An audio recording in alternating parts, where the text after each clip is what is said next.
Good evening, everybody. I've got some housekeeping before we start the meeting. Fire evacuation procedures for any meetings up here in the evening. There are no fire alarms scheduled for this evening. Therefore, if the fire alarm sounds, please evacuate the building immediately. The fire exits are located at the rear and the side of this room. Go down the stairs and meet in the War Memorial Park. Please note this meeting is being webcast live on the internet, and that's confirmed. And could I ask all members and the public to switch their phones off or to silent, please.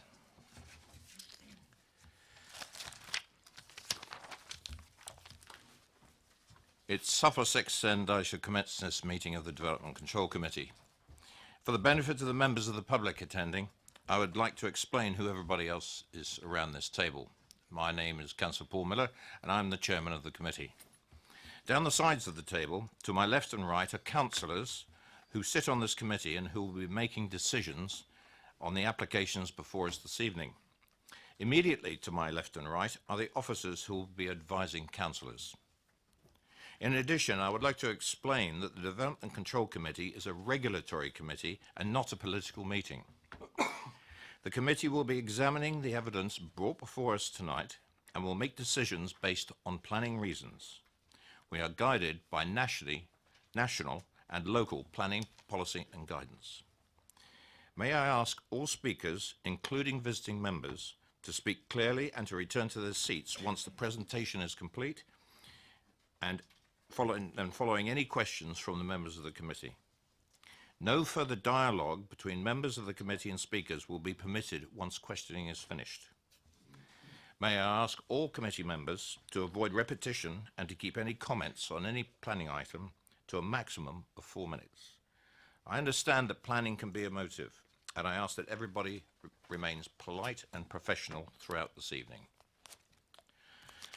Right, now we go on to the agenda. Apologies and absence and substitutions. And what I have currently is resignations from Councillor Tucker, replaced by Councillor Rattigan, Councillor Mrs. Court, replaced by Councillor Sherlock, Councillor Hood, replaced by Councillor Harvey, and I have apologies from Councillor Westbrook. Councillor Harvey. And Councillor McCormick. Apologies from Councillor McCormick as well. Thank you. Are there any declarations of interest applicable to the agenda this evening? Thank you. There are none. There are no urgent matters. The minutes of the meeting held on the 7th of March 2018, I'd like to move that the minutes of that meeting can be signed as a correct record. Is that agreed? Thank you. I will sign them at the end of the meeting.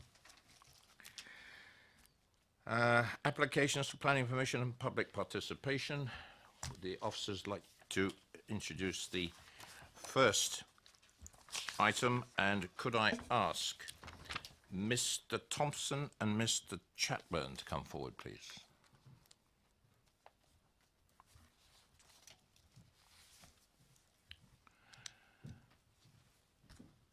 And if I could ask you just to take a seat, gentlemen, and until the officer has presented the application. Thank you. Thank you, Chairman. The first item before members this evening is for a site of land at 3 and 5 and 7 Mance Lane in Tadley. The application is for the demolition of existing dwellings on the site to provide for 6 replacement properties with associated access, parking and amenity space. I would bring members' attention to the update paper, which details the summary of the viewing panel that was held last week where members visited the site. There is a small correction within the report itself, whereby it corrects an annotation relating to the planning history. There are details of a further consultation that was undertaken with Highways, following additional information received to the application. Confirmation about the response from Thames Water.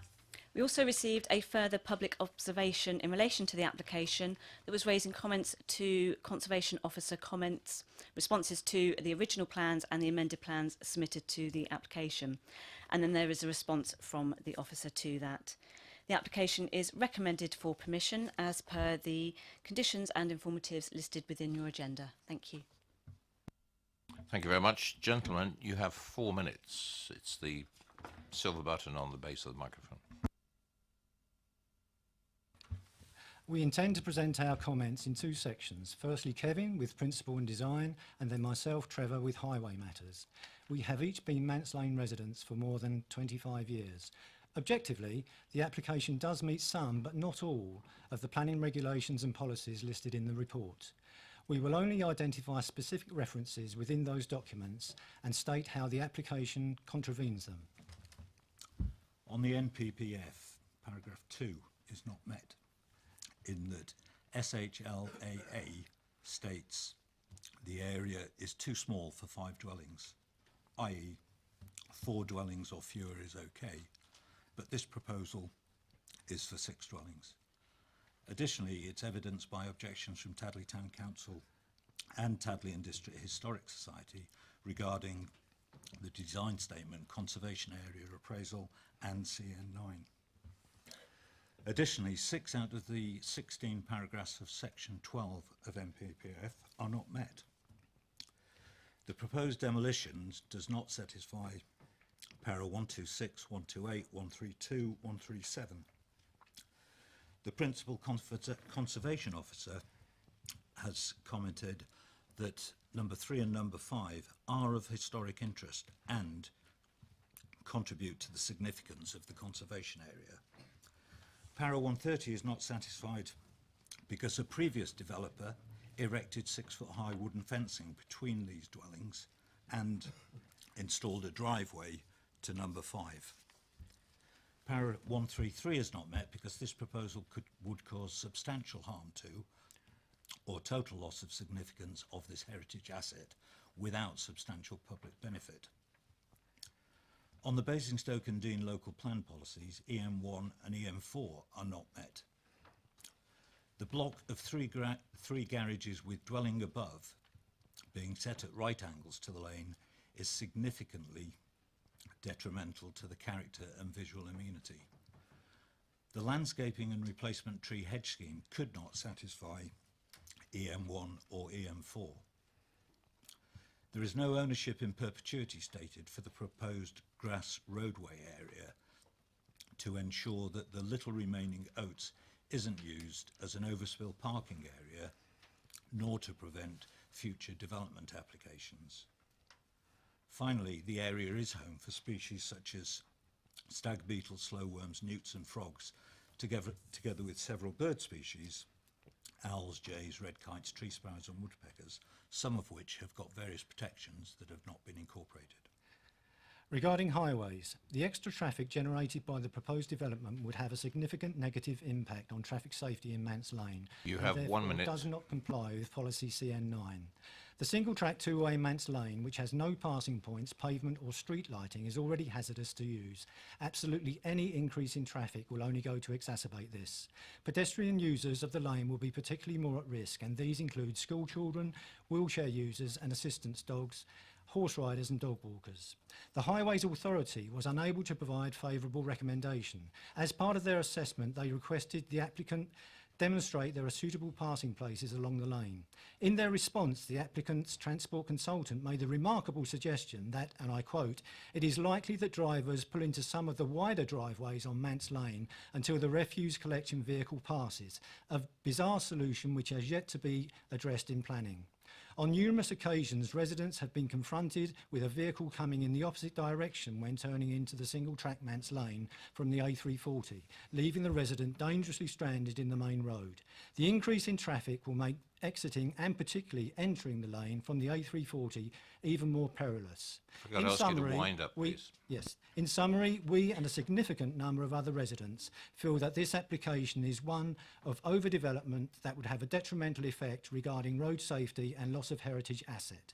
It proposes a development of dwellings that is urban in design, sited within a semi-rural conservation area. Unlike the report... Could I ask you to wind up, please? Last sentence. Unlike the report, we will feel there is no public benefit apart from increasing the housing stock by 3, and the costs will be huge and irreversible. Thank you very much for letting me finish. Members, do you have any questions for the speakers, please?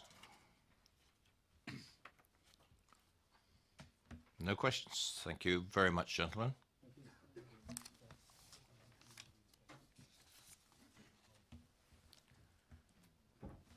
Could I ask Ms. Dutfield and Mr. Jenkins to come forward, please?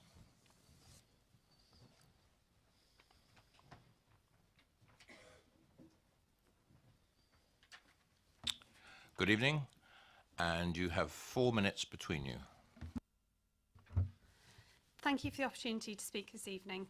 We do not wish to repeat the matters covered within the very comprehensive report, but would like to take the opportunity to explore a couple of additional points with you.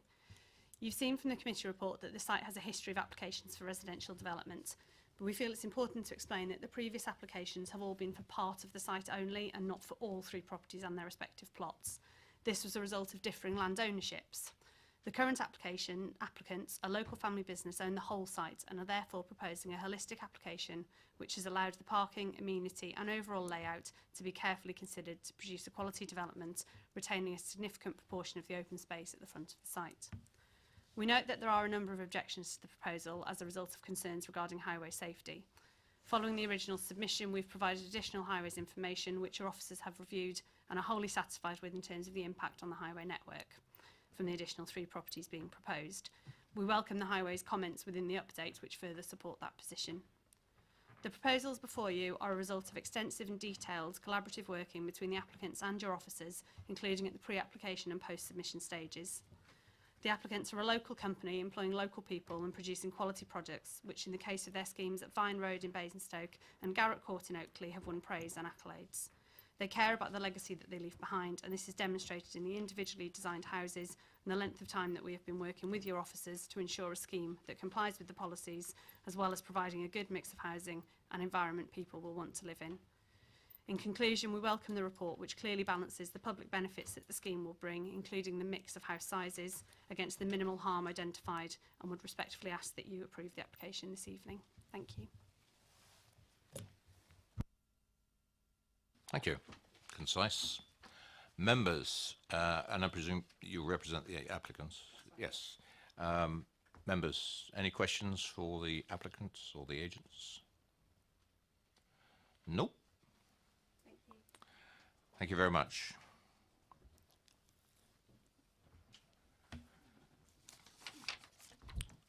Councillor Leeks, ward member.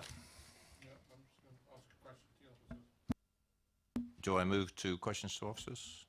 Right, questions to officers, I'll give you the first chance. Thank you, Chair. Why is the off-site emergency plan, why hasn't anybody objected to this when they object to everything else that happens in Tadley? I'm afraid in response to that, I would just have to refer you to the officer report, which is portraying the responses that we have received from them.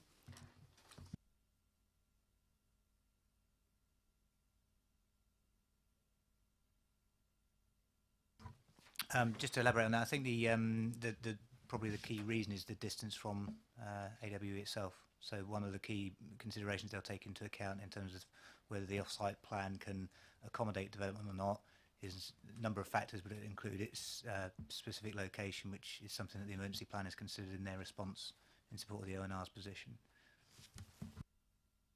Not sure whether to leave this to debate or not, but I think that's difficult decision to make, because emergency vehicles coming from Basingstoke would definitely be hindered by extra traffic coming off that road.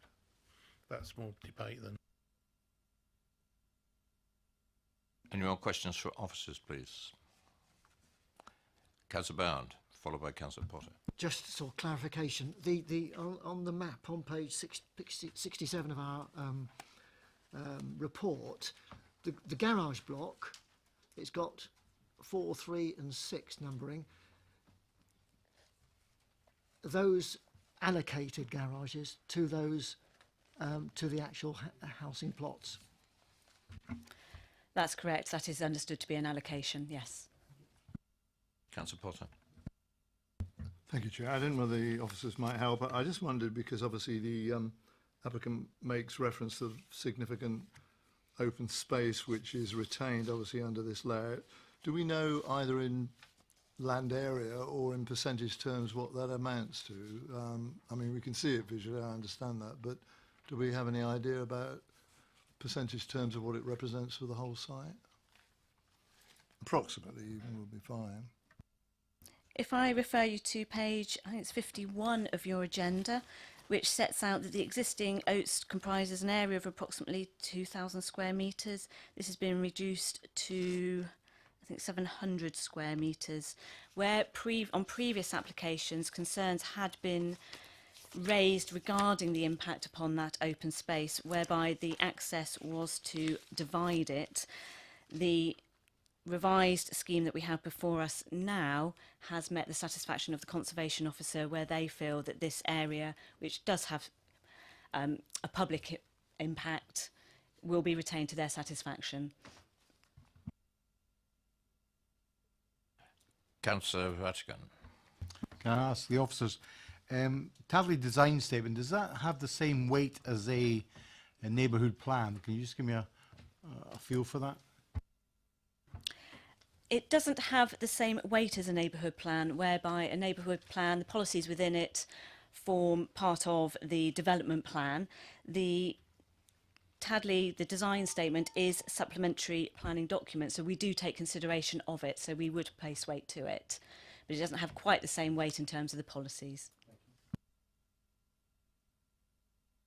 Any more questions? Debate? Councillor Lees.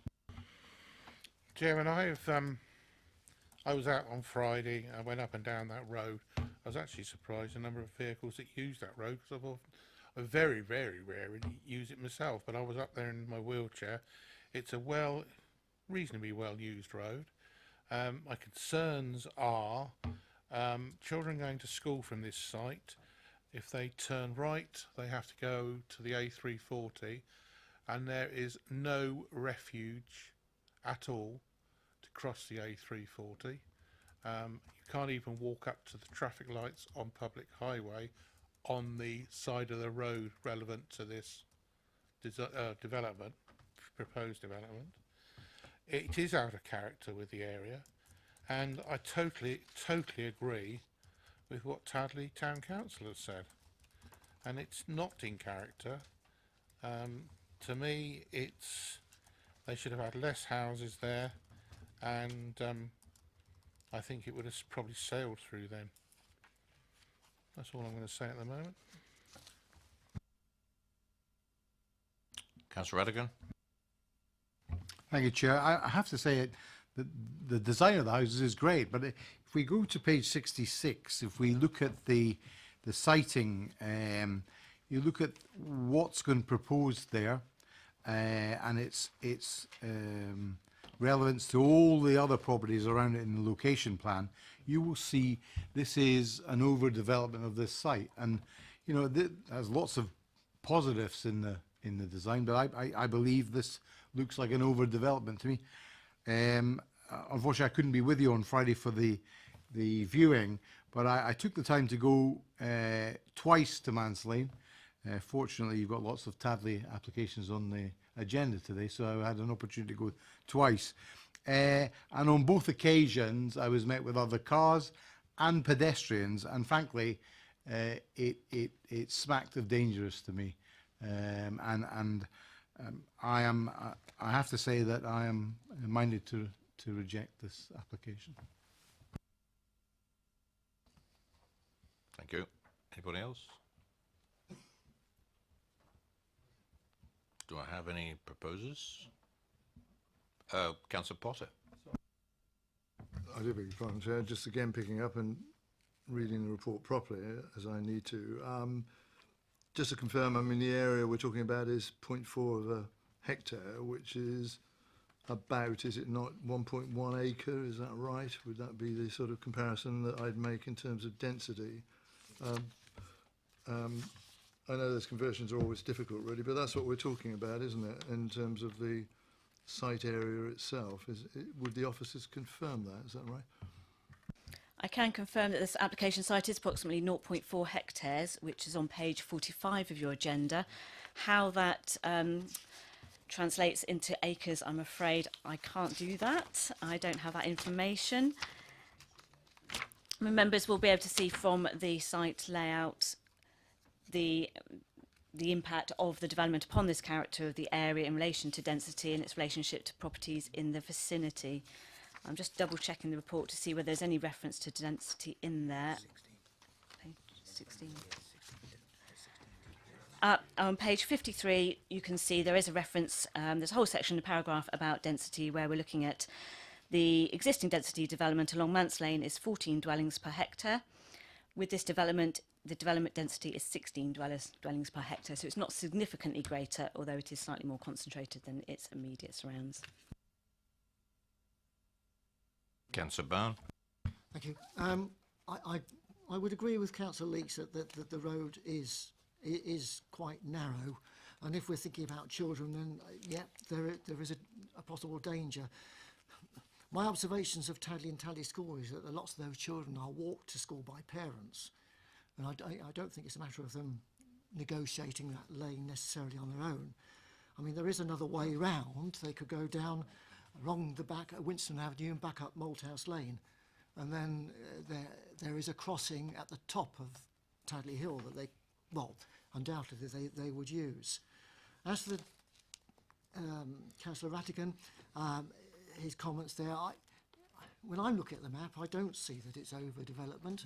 I'm looking at the site opposite, the buildings opposite, and they to me are quite close together, quite large dwellings, quite close together, and it seems to be the ones round and about are fairly close together.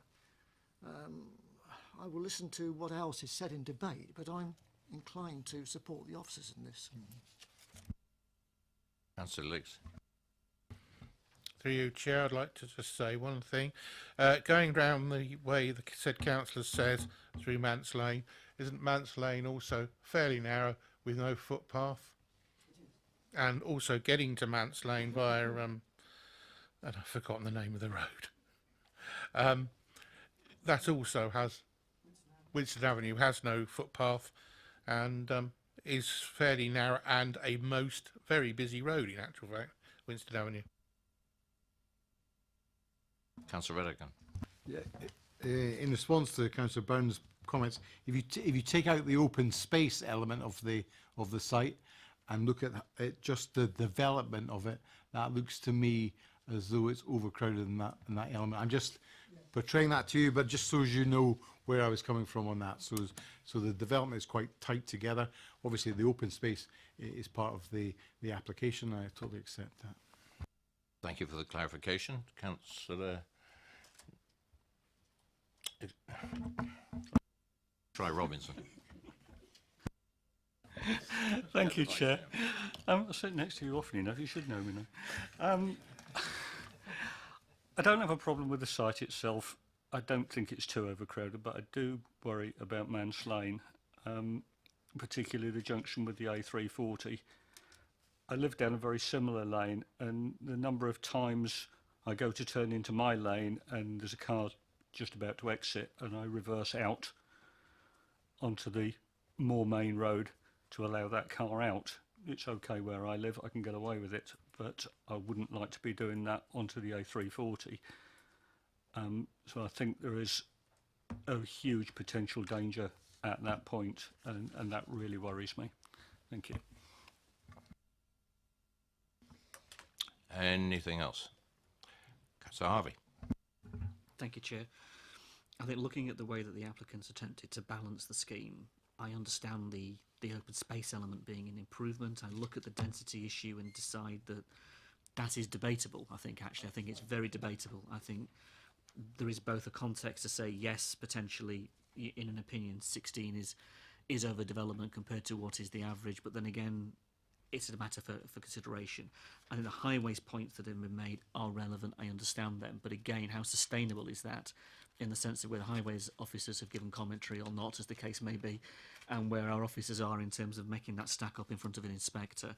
If you do look at the inspector's comments, I think the applicant has tried to knock each of those away by bringing this revised application forward. So again, the sustainability of a decision rests on how far you think the density, argument could be pushed, how far you think the highways arguments would stand up to scrutiny, equaling the reality of what's been expressed. And then looking at the scheme as a whole now, has the applicant actually met the challenges they've been presented with. And on balance, I think they have. On balance, you've got to come down, in my opinion, in saying I think they probably have. So the question becomes, if it was recommended for refusal, how sustainable would those arguments be in front of an inspector viewing it from our policy's point of view, bearing in mind the legitimate concerns that members have raised? It's just back to that argument again, isn't it? As you say, Councillor Harvey, we've been here before. In fact, I'm going to ask Mike Townsend to contribute to this on that very line in regards to the highways issue. Thank you, Chair. Yeah, just on that point, and I suppose the ability to substantiate reasons for refusal to appeal. Clearly, it's within committee's remit to form your own views on that and have that valued judgment around the scheme. Clearly, highway safety is a very key material consideration. I think the issues that the committee would need to consider is not just is there an existing context that is less than desirable in terms of people movement, traffic, etc. on Mance Lane. It's whether the scale of development above and beyond that that's already there and the additional traffic movements would materially impact such that you would then come to the view that it's contrary to your development plan policies. It's that test, if you like, not just is there an existing situation that's less than satisfactory. Obviously, as part of that, the evidence base, no doubt, will be did the Highway Authority raise an objection or not? Highway Authority hasn't raised an objection as included in the update paper, and that would be material to any appeal. So they're the issues that the committee has to grapple with in terms of coming to a view on that. As Councillor Harvey says, I think the issues around design and density are again a valued judgment. I think the issue around just making the point around density in itself, I personally don't think would necessarily stack up, but I do understand that there are points around spacing around dwellings, which possibly is the issue that Councillor Rattigan was raising. Any more for debate? Because we've got two different views within the committee, I feel, here. Do I have a proposer either way, please? Councillor Potter. I mean, just trying to look at the issues that have been raised, if I may, very quickly as a preamble. I mean, I like the layout that's being proposed. I think setting it back in the site in the way that it is, I think is good, and the open space provided nearest to Mance Lane, I think is appropriate really to this type of layout. I don't think it's over dense, you know. I mean, that's been confirmed by the officers really. It's marginally different to what Mance Lane overall experiences. I know other figures are quoted within the report, and I know some of these theoretical analyses about traffic movements are just that on occasions, but if we're looking at an increase from 3 dwellings to 6, and we're looking at the sort of figures that are suggested here, that we'll be generating 3 additional vehicular movements per hour during peak periods and 1 additional movement per hour during the remainder of the day.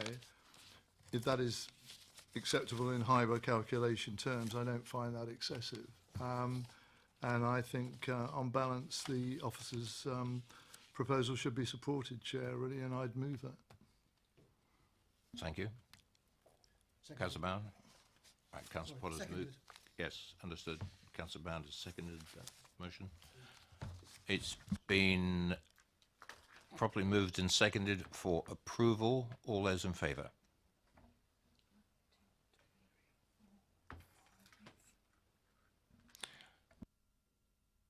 All those against?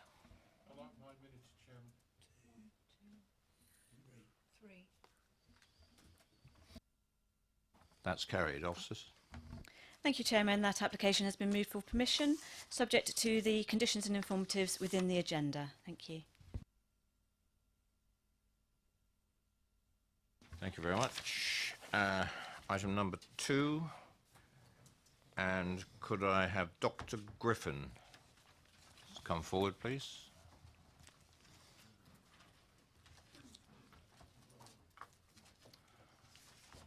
Good evening, Doctor, and if you just sit tight while we introduce the application. Go. Thank you, Chair. So item number 2 on page 74 of your agenda tonight is for the realignment and additions of car parking spaces at Bell Street Car Park in Whitchurch. By way of update, the members viewed the site on Friday's site visit. and there was a few concerns raised, which officer comments have addressed within the update paper. And there's also corrections to one of the wordings on the condition due to a drafting error. It's recommended that the application be approved, subject to the conditions listed at the end of the report, which are on page 83 of the agenda. Thank you very much. Doctor, you have 4 minutes. That's the button. So at a superficial look at the planning application, it suggests that the developer has decided to help the residents of Whitchurch by paying to develop a public car park. Of course, there's no such thing as a free lunch, and you don't have to look much deeper to see the real interest of the developer. If you look at the very first submitted document titled Planning Statement, it says, and I quote, "The proposed development is intended to be undertaken in conjunction with a housing development of 2 semi-detached dwellings." This planning application for 2 new houses was rejected by the council for numerous reasons, and it is clear that this application today to develop the car park is simply an attempt to find a way around this previous rejection. It is clearly disaggregation of a larger planning application. I will discuss these 2 applications together as they cannot and should not be discussed separately. One of the reasons for the housing development being rejected was, and I quote again from the council, "The proposed development is unsatisfactory in that no on-site parking provision or demonstration of suitable off-site parking exists." I'd like to draw the committee's attention to the letter by Simon Buckingham from the council's parking team that supported the application to develop the car park. I'd ask you to discredit this letter of support. He writes, and I quote, "The developer has not requested that spaces be allocated to or reserved for adjoining properties." But I'd argue that Simon has clearly not looked at these plans. The initial planning statement for the car park states that 5 parking spaces will go to the 2 proposed houses. Indeed, if you look at the proposed site plan for the car park, you can see the developer has even labelled 5 spaces for private use. You have to zoom in on this, but it is there. Another reason for the housing development being rejected was because of a lack of any access to the new 2 houses. Again, if you zoom in very closely onto the site plan for developing the car park, you can see a gap has now been inserted into the wall to form access to the 2 new houses. Now this access is along a reptile mitigation zone, and this access has already been rejected by the council, and I quote again, "The proposed development is unsatisfactory in biodiversity respects as it would require access over the adjacent site's reptile mitigation zone." So you can see from the car park site plan that several large sycamore trees have been removed. Again, I quote from the council's previous rejection of the 2 houses, "The proposed development cannot be constructed without causing harm to the remaining trees, which make a positive contribution to the local landscape." So I'd say if the council approves today's planning application for changes to Bell Street car park, you're essentially directly undermining the majority of the previous reasons for declining the housing development. I completely understand the council are under pressure to build new homes, but this You have 1 minute. Thank you. This has already been achieved in Whitchurch. There are over 300 houses being built, and this is going to be it's going to put a huge strain on this car park. So definitely consider expanding it, but do this with council money and make use of all of the public space. So finally, I think it's an insult to the residents of Whitchurch to suggest a private developer is doing this out of the kindness of his heart. And if this is what is being suggested, which actually, looking at the new comment today, is exactly what's being suggested, then I think it's appropriate as a resident of Whitchurch to ask, when would such an arrangement be seen as buying favour? Thank you. If you could switch your microphone off, I'd be grateful. Thank you very much, and in good time. Members, questions to the good doctor here, and Councillor Bound. If perhaps we could have the map up again that shows the site plan.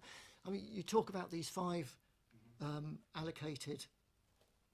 I can't see on the map in front I've got in front of me, unfortunately. I can't see that. It's so very clever. where are they? You have to zoom in and then it becomes available. So anyone just looks at it, you won't see it. But when you zoom in, it's under the tree and it is clearly labelled on there. P1, P2, P1, P2 and V1 for visitor. Now, if you'll just going through these PDFs as you would, you don't see that. So maybe just by chance or very cleverly, you actually have to zoom in and then it's available to see. And that's all online. Just for clarification, the tree that you're talking about, is it the bottom left-hand corner? So these trees have already gone. Could you use a microphone, please? Sorry, the trees have already, on this planning document, the trees have already been removed that are already there. So this is why I was bringing this up again, is that there's a load of sycamore trees that have been removed on this application, but they exist at the moment.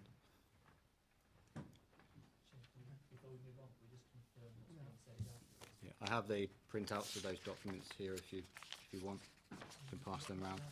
Oh, okay. No, you can't pass anything out. Sorry. If you could Yep. press that down. Yes, I think just, could we have some clarification from the officers? Is what is being said accurate?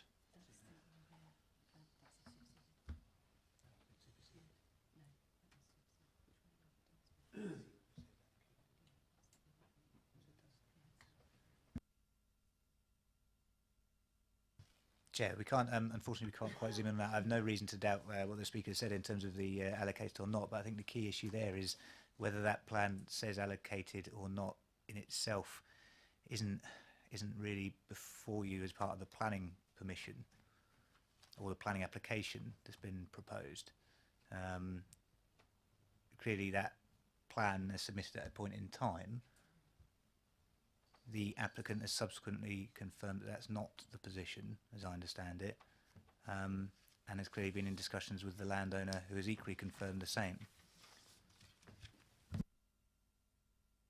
Thank you. Councillor Harvey. Can I just, forgive me, I know we're taking up the time for the speaker, I apologise, but just want to clarify this. The specific wording of the applicant is they do not seek permission. That isn't they do not. It isn't an absolute. It is a we do not seek. There's a fundamental point of semantic language being used here. It is clearly on the plans identified, as the speaker has mentioned clearly, that you have now submitted as part of this application. They have submitted, sorry, as part of this application before us. Therefore, we must, I know what you're saying, but it is part of the very application that is before us. So it's either accurate or it's not. And just to be absolutely clear, you're saying the image in front of us is accurate, the speaker is accurate, therefore what we have in front of us is the full information available to us to make a decision on this evening.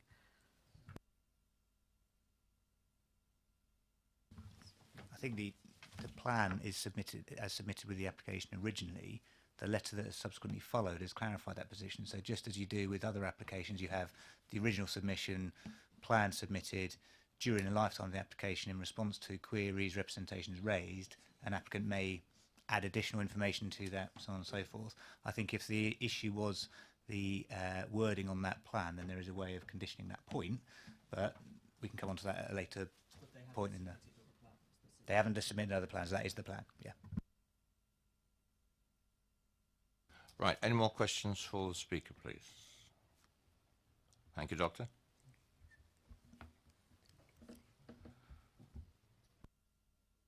Councillor Keith Watts, please.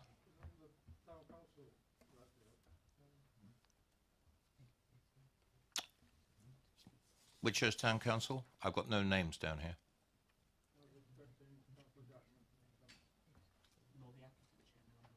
No.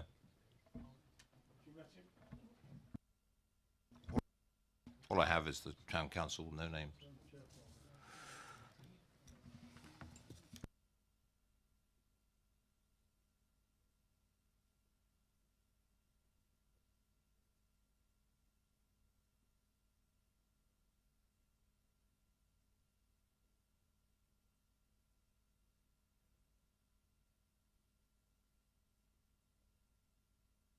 Well, Chairman, as I think you've been informed, I've thrown into a bit of a tiz with the update report, which has some information in it which, if it's true, totally changes the case I was going to make. But I don't believe it's true. In fact, I believe it's untrue. And I can only give you some anecdotal evidence. Plus, this same plan that we really need a blown up copy of. I've now mislaid the update report. Now, on the update report's final sentence refers to the removal of a section of wall which is in the ownership of the applicant between Fair Close and the application site could be undertaken under permitted development. The whole case I want to make, as Dr. Griffin has started to say, is that it's the access that's the problem.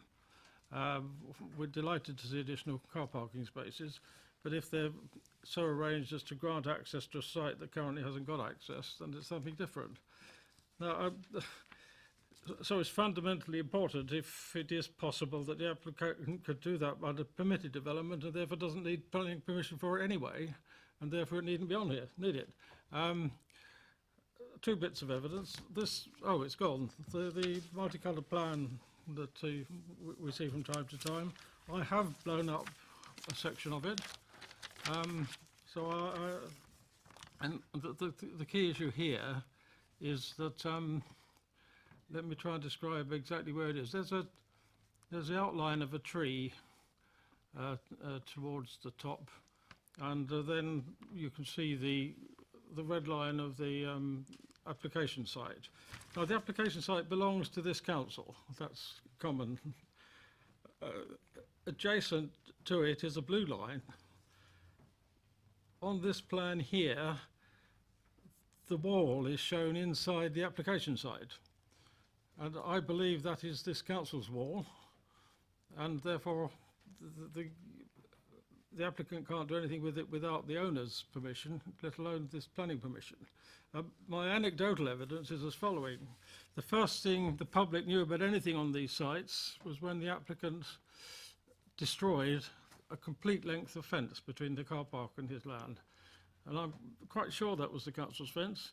And the reason is that at the end of all the long programme of building those three houses, our properties department had to pursue the applicant for months to get him to restore the boundary. And the boundary he restored was a bit raw. That was a surprise to me. But so therefore I firmly believe that brick wall belongs to this council. And we're being told here, so therefore the applicant couldn't do anything under permitted development. He'd need the permission of the council to do that.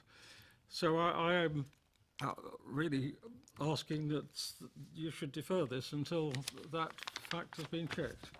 But I will go back to some of my elegant prose insofar as I've got any time. I'll be a little lenient with you because you were making a rather extended point. The first stated reason for approval is that the proposed complies with policies CN8, CN9 and EM10. And you'll have seen on page 75, I contend the relevant policy for a public car park is CN7, essential facilities that meet community needs, the car park. Allowing an access, permanent access across this public car park would be detrimental to the essential facilities. And so I say that this is contrary to CN7. The council was criticised by a judge in the High Court in the case of Manydown for misdirecting itself about the relationship between its functions as a landowner and its functions as a planning authority, in danger of doing the same in this case. When I was first alerted by residents to the fact that this was going on, officers of the council were working with the applicant on these plans, but neither the property manager nor the interim property manager knew about it, which, as I'm leaving the council, I'll leave the rest of you to think about that. As far as the parking spaces being much needed, there is money in the local infrastructure fund for transportation for Whitchurch to pay for this. I'm running out of time to get a decision on that. In fact, I think it would be illegal for such a decision to be made now during PERDA. But I'm confident that my colleagues and my successor will continue to pursue that. So we can get these parking spaces. Although there's no money for parking, there's money where off-road parking is one of the issues covered by that lift. But coming back to the planning issue then, well, no, the mixture, really. I mean, the council has a car park, it wants to keep as a car park. Now, if that becomes the access for two houses, which is quite clearly what is expected, both the purchasers and the lenders will insist that there's access in perpetuity. Does the Could I ask council- you to slowly Okay. wind this up, It would please? be bad planning to allow for a public car park to be carved up like that. So please, two things. Reject this, or if you're not going to reject it, defer it to get that legal point clarified. Thank you very much, Councillor Watts. Members, any questions for the ward councillor? Right, just before we say farewell to Councillor Watts, this is his last attendance at Development Control.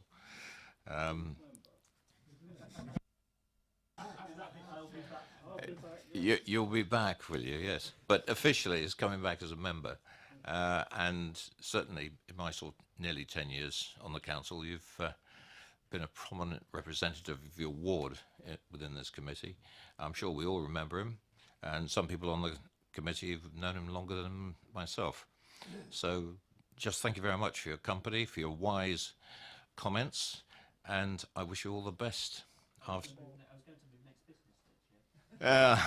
Okay. Anyway, thank you very much, Keith, and we bid you all the best.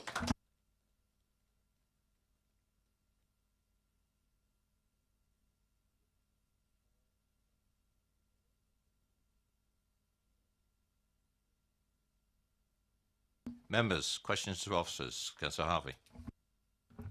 Thank you, Chair. I mean, obviously exploring the points that we've begun to, I think that the plans that are submitted, the information we've had put in front of us, raise an awful lot of questions that the report, with all due respect, hasn't necessarily answered.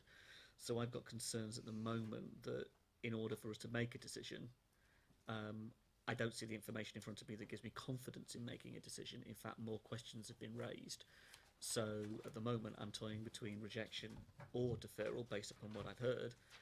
I'd like the officers just to comment on the visitor car parking element of it, the fact of a public access through a effectively what would be a public car park. That's strange in of itself. And the points about the ownership issue, because if it is within the red line, that is one point to take on board. If it isn't within the red line, that's a completely different debate. Let alone the biodiversity argument that's been raised, which we can cover a little later and maybe in debate.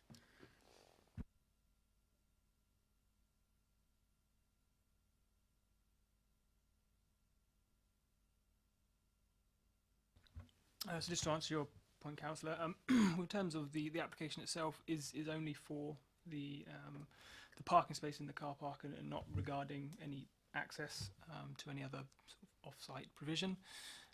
In terms of the red edge and ownership, the red edge on the application depicts the site area and not necessarily the ownership of any of the boundary treatments. If it was the case that we did own the wall, the correct certification has been served in terms of certificate B onto us as the landowners. And just reiterate the point again that there's no proposal for an access through the wall.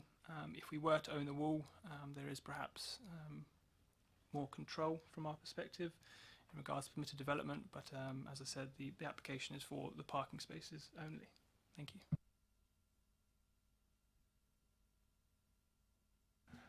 Any other questions to officers? Councillor Bound? Yes, that word perhaps. I mean, have we or haven't we, if it's in our ownership, got control over the wall?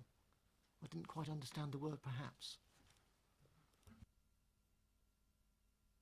Sorry, Councillor Brown, I think it's just the position that if any landowner has control over their boundaries, so whether it's the council or any other landowner for that matter, then if someone has planning permission to do works on another person's land, then it's within the gift of that current landowner to say whether they will or not allow them to do that. Similarly, if someone looked to do something which was either not development or was permitted development, they would clearly still need the landowner's consent to do so.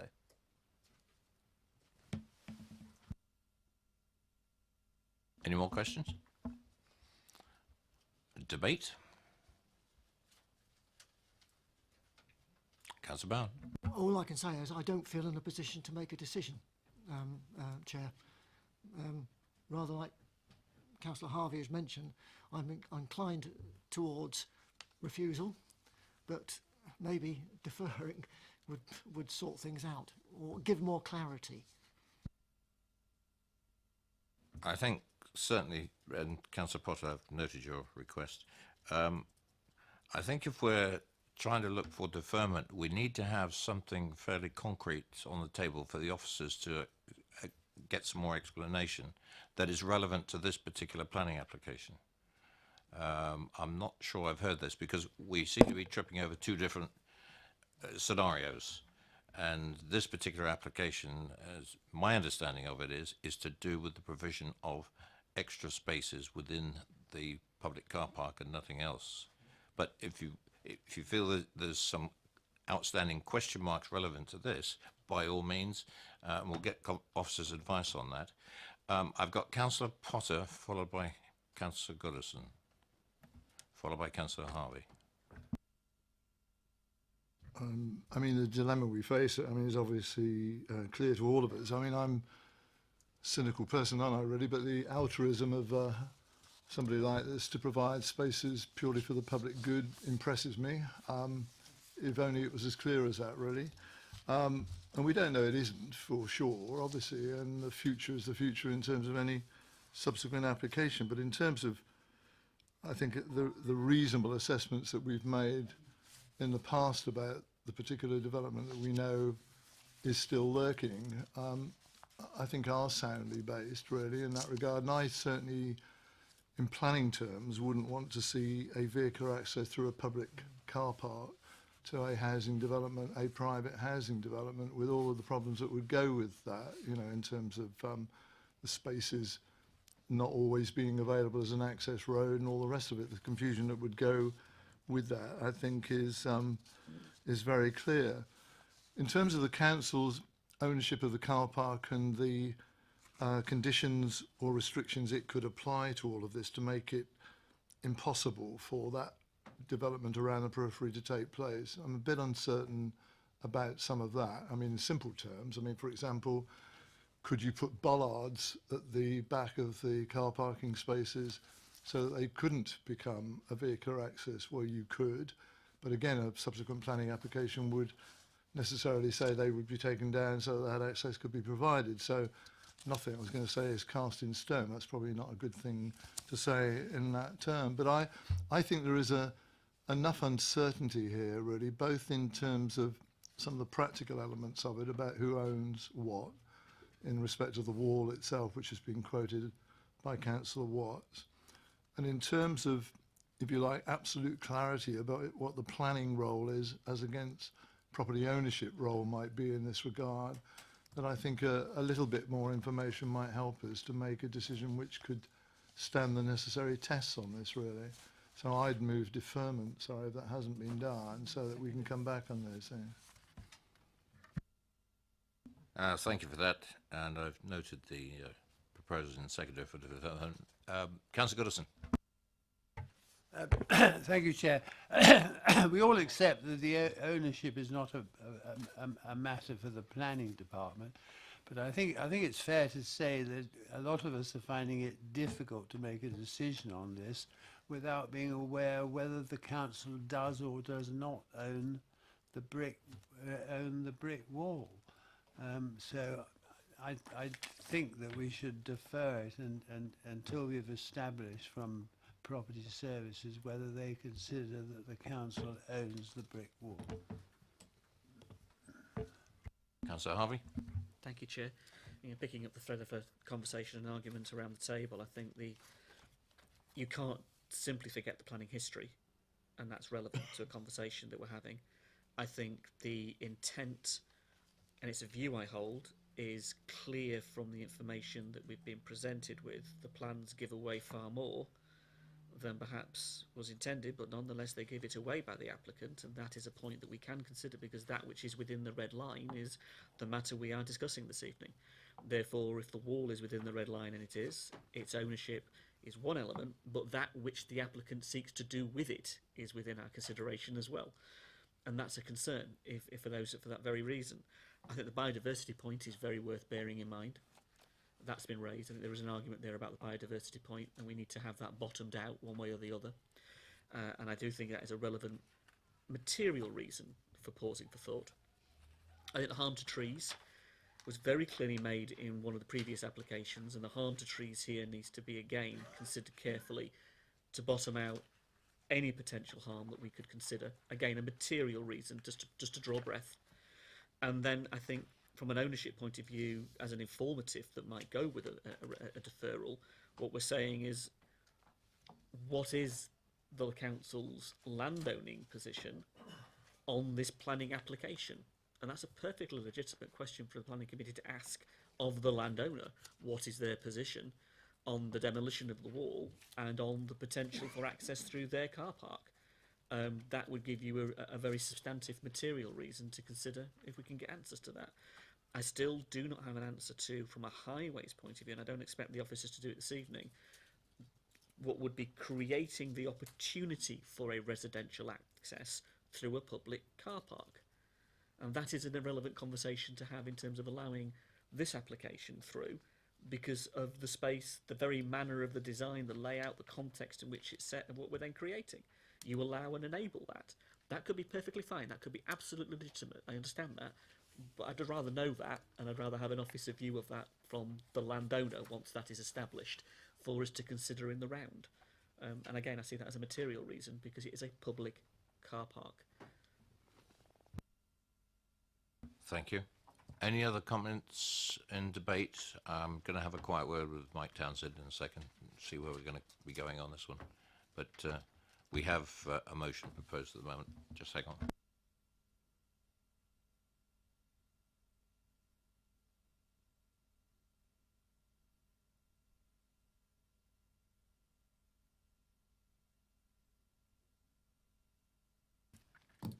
Thank you, Chair.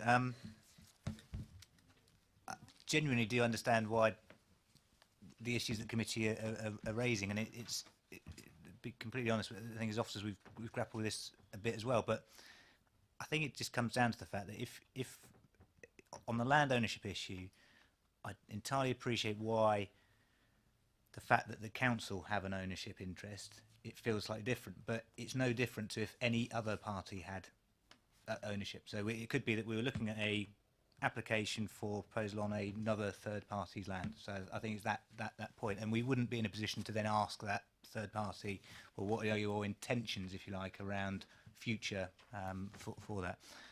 I think the key matter is that irrespective of whether we thought that there was an intention to allow for access in future, that doesn't form part of this planning application.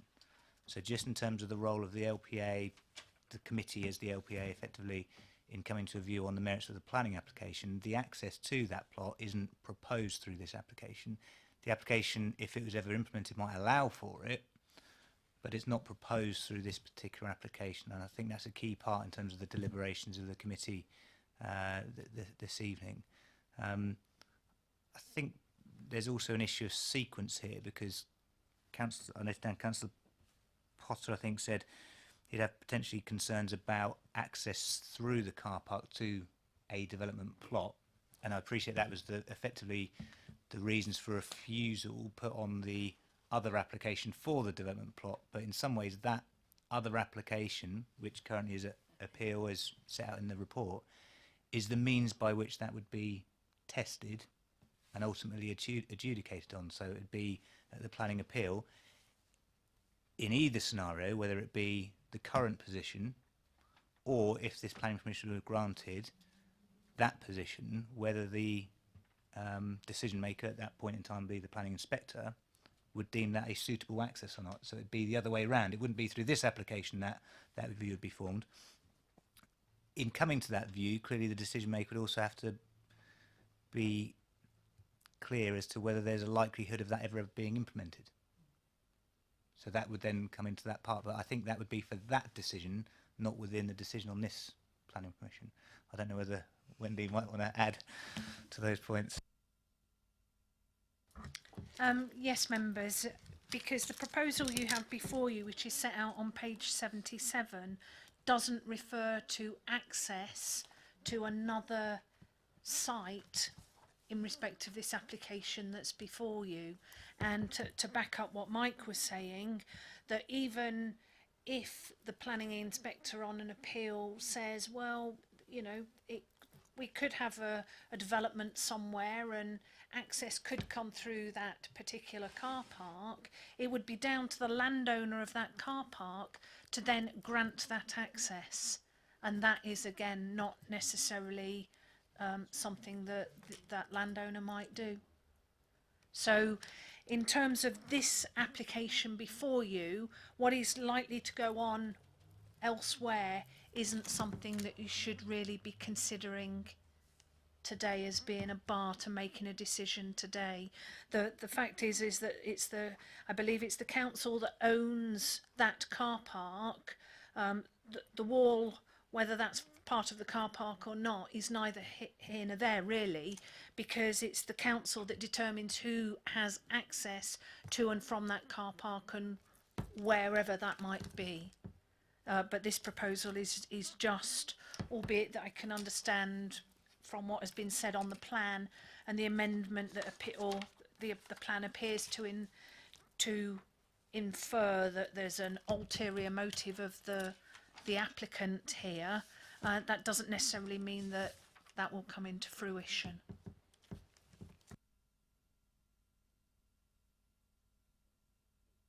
I'll start off with Councillor Robinson, and then I'll work my way down. Thank you, Chair. This reminds me of a planning application which nearly all of you sat on in June last year. I wasn't actually here. It was in Bramley, where two houses had enclosed another 2 metres of their back gardens and had retrospectively applied for planning permission to change that land from public amenity land to garden curtilage. I'm very happy to say, refused that planning application. Unfortunately, the planning inspector didn't see it that way and allowed it. That land was also in the council's ownership, and that gave us, the residents of Bramley, a huge lever, just as we have this time, that despite the approval of the planning permission, myself and my fellow councillor have been leaning on property services very heavily to refuse to sell the land. So whilst they've got the planning permission to change it to a garden, they don't own the land, and we've actually got enforcement notices served on them to remove the extended gardens and put the fences back where they should be. And I'm no happier about this planning application than anybody else around the table, believe me. But we do have a second string to our bow. If this planning application goes through, the local councillors can lean on property services and say, fine, they've got planning permission, we're still not going to allow this access. And that's precisely what has happened in Bramley, and we'll say we've got enforcement notices going. So I'm no happier than anybody else, but I do draw some comfort from the fact that we have got the ultimate control in as much as we own the land and not somebody else, not a private landowner who we have no control over. Councillor Harvey, followed by Councillor Brown. I hear what Councillor Robinson says, and thank you. I think that's, I hear what you're saying completely. I think the fears are not allayed any stretch of the imagination. I think nothing that's been said this evening allays the concerns that have been raised. I think I am very disappointed that we have an application in front of us where we've had an objector come and give a view. We've had the ward councillors come and give a view. The town council's given us a view in paper. We don't have the applicant. We don't have their agent. They couldn't be bothered to come to this committee this evening to support the application that's in front of us, despite all of the issues that have been raised this evening and have been raised previously. And I'm concerned about that. They knew this was going to be raised this evening because of the update paper. They knew those questions were being asked of them, and yet they didn't bother to come to this committee. So that, for me, is concerning in a sense of where we find ourselves. But we do find ourselves here. So I think we've got a judgment to make. I say at the moment, in my own personal mind, those concerns have not been met at all. Yes, Wendy, please. I understand the difficulties that members feel they are in, but this particular application is just purely in relation to car parking spaces and nothing else. It is not necessarily linked or in any way attached to any other development that there might be some concerns or fears about. And in that respect, the recommendation that's been put forward by the officers is purely on the proposal before you, which is, you know, not tied to what's gone before or the concerns that have been raised. Can I thank the officer and just say I understand exactly what you're saying and why you're saying it. It's a shame we don't have the person to ask the questions of this evening as the committee. That's my point as well. We could have explored that with the applicant, but we can't, can we? Councillor Bound. Yes, just for clarification from the officers, as we're approving based upon that map, and apparently that map shows allocated spaces, if we were to pass it, are we approving allocated spaces?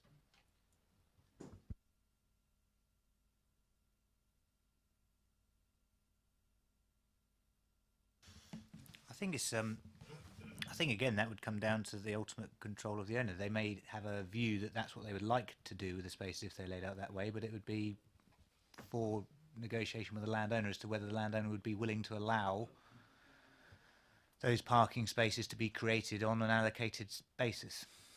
So again, it might be shown on a plan, as there's lots of information on plans submitted with planning applications that ultimately isn't part of the planning considerations as the planning application. So it might be that's their intention, but it's ultimately for their discussion with the landowner as to whether that is ultimately what would get laid out should it get planning permission for the development.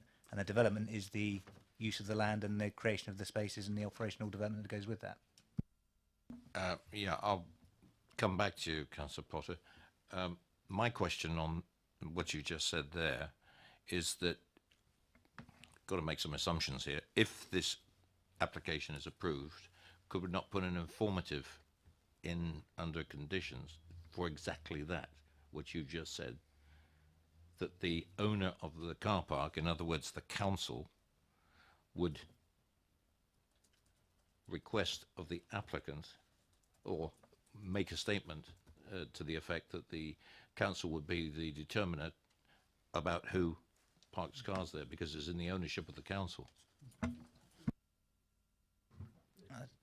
I think absolutely probably go further than that and say that an informative, which, as you know, isn't a planning condition, it is just an informative, but it's to, I suppose, flag up an issue, would be to say that whilst, yeah, if planning permission was granted, whilst planning permission is granted, that in no way infers any other agreement, consent or otherwise from the council in any other guise in terms of its role as landowner or otherwise. Okay, that's one thing. Let's go back. Councillor Bound and then Councillor Potter. You've asked, you've done. Councillor Potter. I mean, I was grateful for Councillor Robinson's contribution. I think it set the scene well, really, in regard to this relationship, obviously, between the landowner and the planning authority, and his anecdotal stuff about Sherfield reminded me of that, and that's good. I mean, in this regard, and those 5 spaces do concern me a bit, really, because, you know, clearly it appears from all evidence that they are shown in that marked way on larger PDF stuff that I haven't got in front of me tonight. It must be possible, is it not, really? This is council-owned land. This is this altruistic, generous proposal that's being made by somebody to develop public car parking spaces, additional public car parking spaces. Can we not, as a planning committee, make it absolutely clear in terms of the approval that we are approving public car parking spaces defined for public use? In the normal way one would accept that within this car park. End of story, really, and nothing else. And therefore, any subsequent change of identity in terms of those spaces would have to be the subject of a fresh application by somebody or other, filtering its way through the Property Services Department first of all, perhaps, but certainly as a planning committee, as making it very clear, your offer is to improve the public car parking provision. Thank you very much. That's exactly what you will do, and nothing other than that. Surely we can do that as a planning committee, can we not?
Okay, members, I'm going to ask Councillor Potter, as the mover of a motion for deferment, could you elucidate exactly why you want it deferred?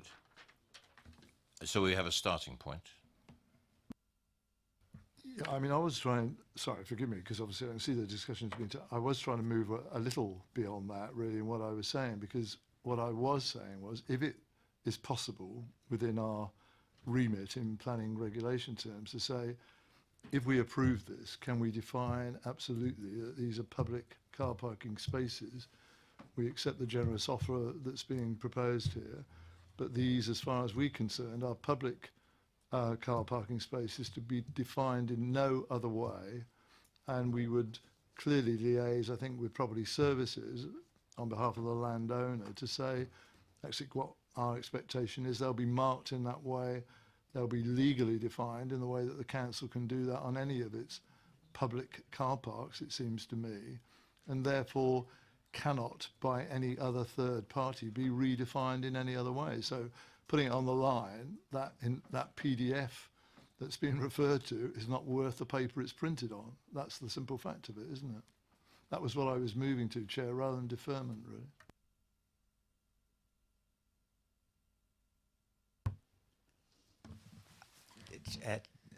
Thank you, Councillor Potter. I think the issue we were grappling with again was I don't think there is a way that we can do that necessarily, because when you grant planning permission, say for a site which has a shop, for example, a supermarket, and you define the car parking that needs to go with that, and you can put planning conditions on to say there'll be X number of spaces and they'll be maintained and retained for those purposes, and that's fine because it's linked to a use. I think the difficulty here is that it's not linked just being a public car park. It's not, there's no anchor, if you like, to link it to a specific other use. So I think it's difficult to do that, because if you imagine the current situation is that it's a public car park, but if the landowner decided to give 2 spaces away to be allocated to someone else, then I guess that's within the gift of the landowner. So I suppose if planning permission was granted for this development, then the same would apply potentially in future in this same scenario. So I can't think of a way that a planning condition necessarily would assist. I mean, Councillor Watts made the historical point, really, of some of the issues that occurred over the, the court case relating to Manidan, really, where this sort of artificial difference between the landowner and the planning authority was actually referred to by the judge in that case. And I mean, I'll make my own analysis of that, really, but I mean, clearly, in simple terms, we're saying you've unnecessarily complicated that part of the way that you've approached the matter of Manidan. In this case, it seems to me, as we are the landowner and we are the planning authority, it's not rocket science for us to be saying to our landowner colleagues in this regard, this is what we're giving permission for public car parking spaces. Make sure that that's the definition in legal terms that applies to them. Make sure that is how they are understood by all parties, users and potential other uses of that, as far as we're concerned, for all time. And in terms of any subsequent application that you get, be minded to the fact that we are saying we're approving this because we want them to be retained as public car parking spaces.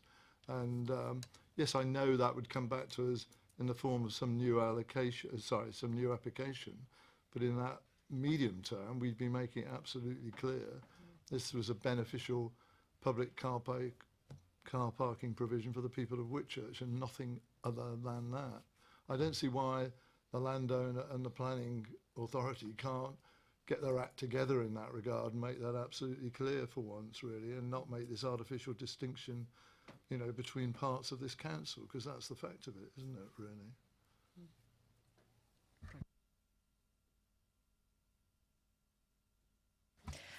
Councillors, in that regard, it's I can see where the difficulties lie, because it's a little bit like under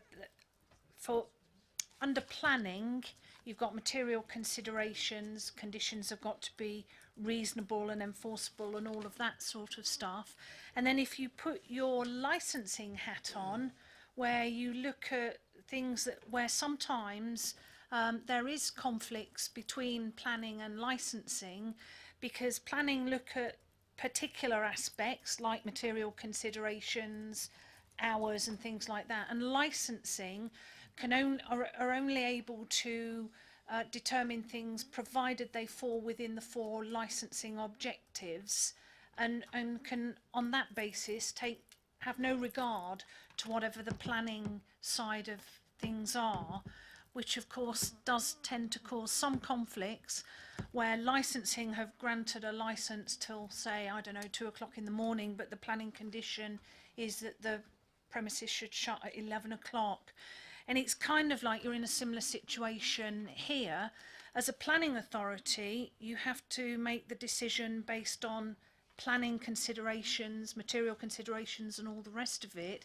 And you then have to a certain extent, trust your other colleagues in, whether it's licensing or the property services team, to, you know, uphold what is best for the council. But I can see it, you know, but that doesn't necessarily mean that you can impose, like licensing or planning cannot impose their will necessarily on another body. So licensing can say, well, we have to deal with these things under the 4 licensing objectives, and the fact that they're open until 2 o'clock doesn't cause an issue for us under the licensing objectives, even though it does for you under planning. It's a similar sort of thing, if that helps.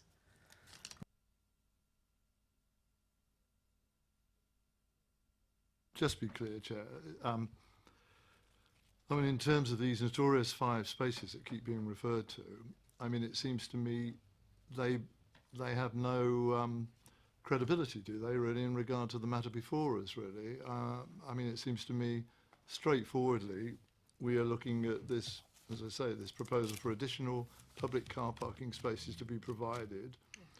End of story, really. It seems to me any other appearance of an allocation elsewhere on any other document has no, does it, you know, lawful basis whatsoever, as far as I'm concerned.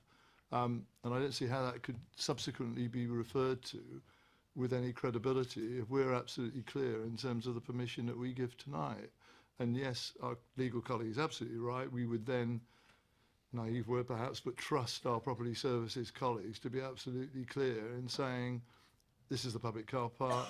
We would resist applications, you know, that come to us to reallocate any of those public car parking spaces for proper good reason.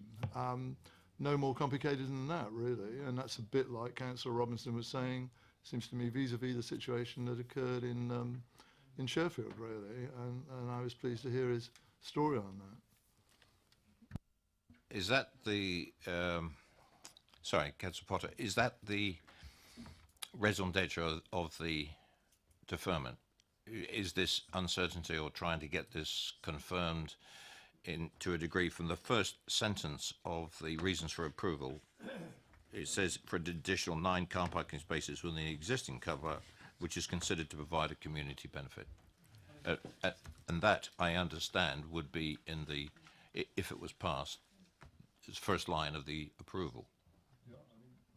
If the deferment helps, I mean, you know, sorry, I mean, you know, in terms of some of this stuff, I'm happy to go with that. It seems to me, it did seem to me a minute ago, we didn't need to necessarily do that if we were just very clear in what we say tonight, even a supplementary commentary in regard to what we've got before us, which says what we're approving is these additional public car parking spaces, no more, no less.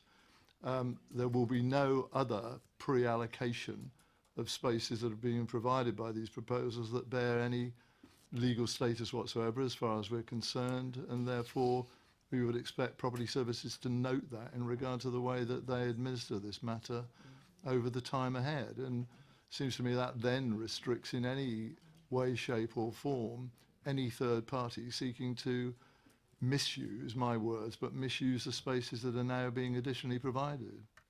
And on that basis, I've got a very quick question to the officers.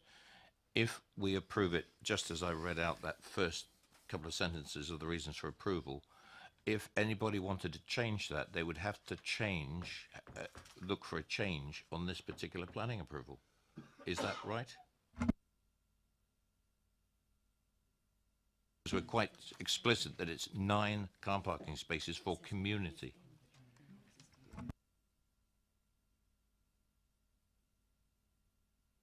I'll come to you in a minute, Ken. Chair, I don't think it would, and I think it goes back to that point in terms of the development is for parking spaces.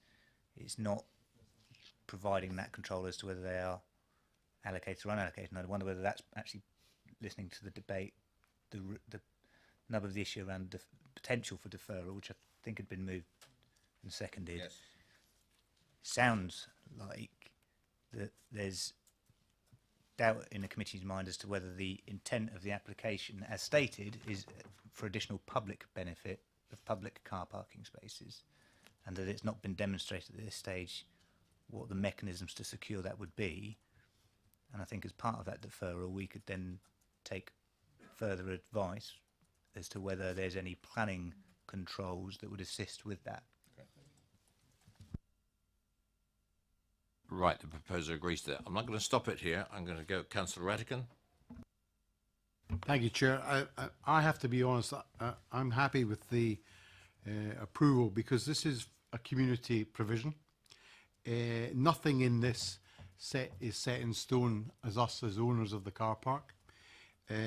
If we as a council wish to sell, alter, change the demarcation from a community use to individual mark things, it should be subject to a scrutiny of the property services team.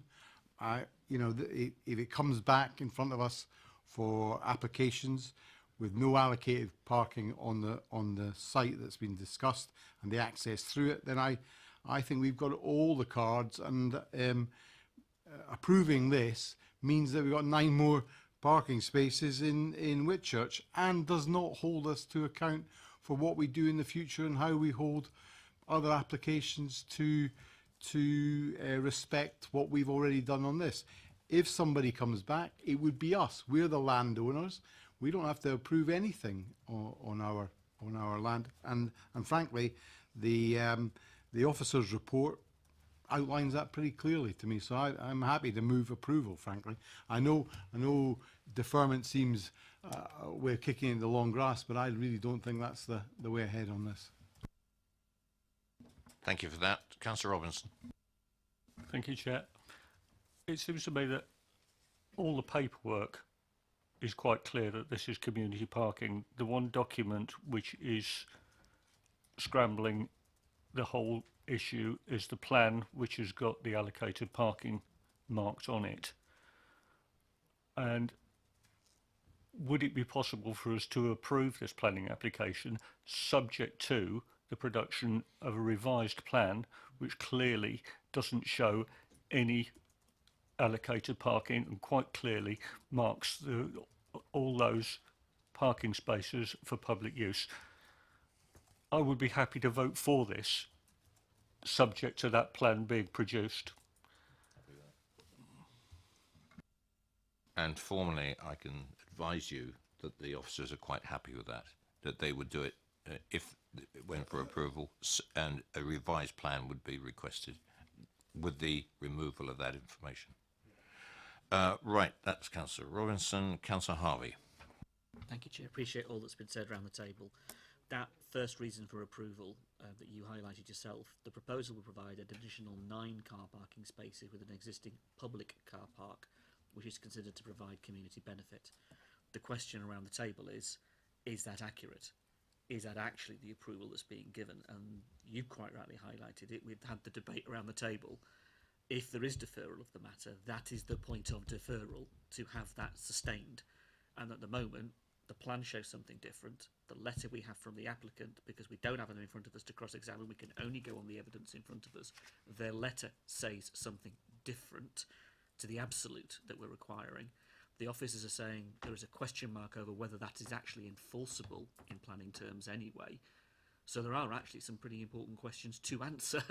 I mean, totally get where other colleagues are coming from, but actually, for the benefit of doubt, I think taking that pause isn't a daft idea, really, in the context that we've had of the debate around the table. Because can you sustain even the very first sentence of this planning approval? And at the moment, we aren't saying we can.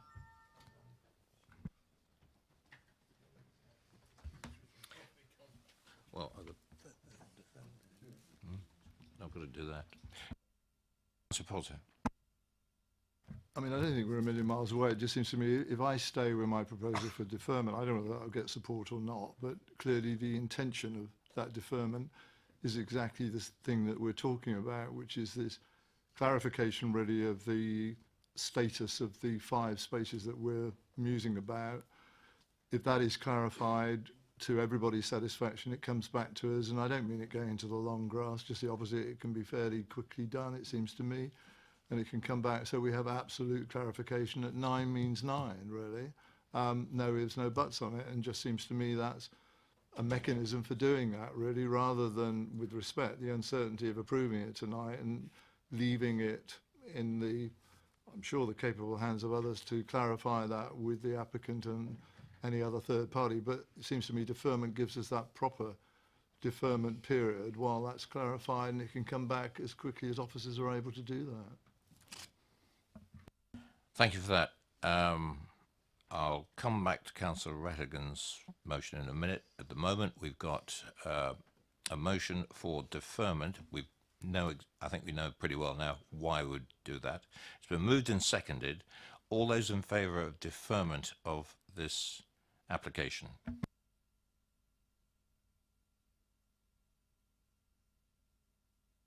All those against? That motion is carried. Your motion falls. That's fine. Thank you.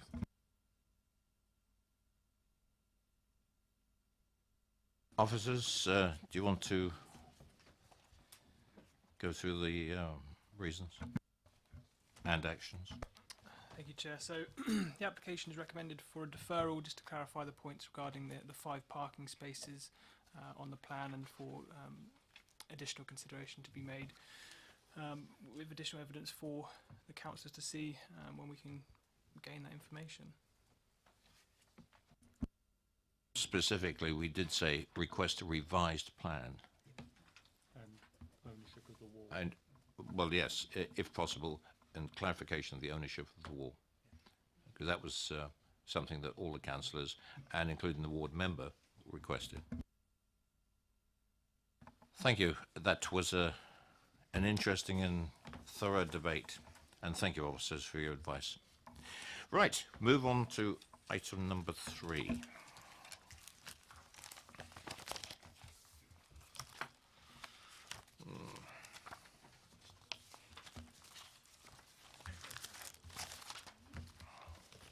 There it is.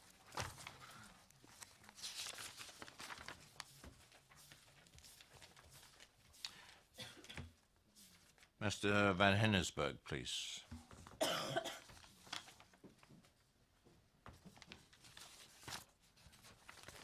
Mr. Van Hennisberg? No. Mr. Liedel?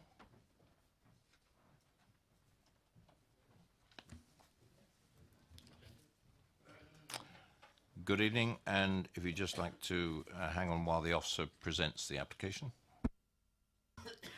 Thank you, Chairman. This application is for land adjoining the Chalet Broadacres, Newbury Road, Headley. It's for the erection of 3 dwellings following demolition of an existing sawmill, as illustrated on page 110 of your agenda. The application is recommended for approval, subject to conditions listed at the end of the report. Thank you. Mr. Liedel, you have 4 minutes, sir. Thank you very much. Thank you, Chairman, for allowing me to address the committee. I act for the applicants. Your officer's report is extremely thorough, and I commend them upon it. There's no merit in me taking up too much of the committee time. Suffice to say, the proposal accords with policies of your new local plan. The site is previously developed land and has a lawful Class B2 general industrial use. By its nature, this would be noisy and disturbing should it recommence. There would be no harm to residential amenity. The applicant has tempered their aspirations by reducing the proposal to 3 dwellings in accordance with requests from your officers. There is no objection on the grounds of ecology or other related matters. There is no objection on highway safety grounds. The traffic for 3 dwellings must be set against that for the lawful commercial use. The design is considered suitable and there would be no adverse impact on the wider landscape. There is the added gain in clearing any contamination should this be found in construction works, and the contamination report has been submitted and seen by your environmental health officer.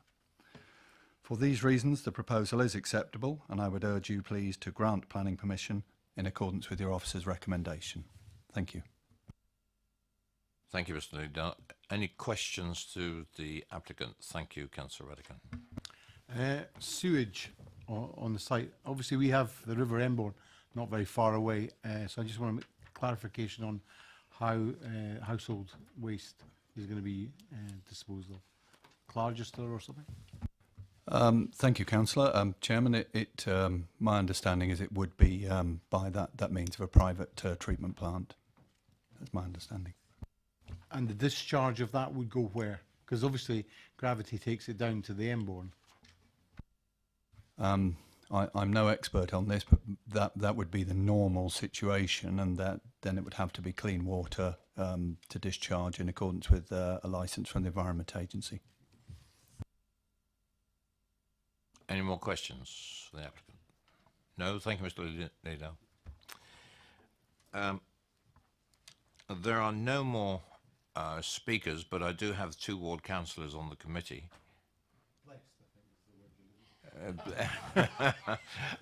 Councillor Radigan first, and I'll give the opportunity to Councillor Sherlock if you Perfect, no, it's great.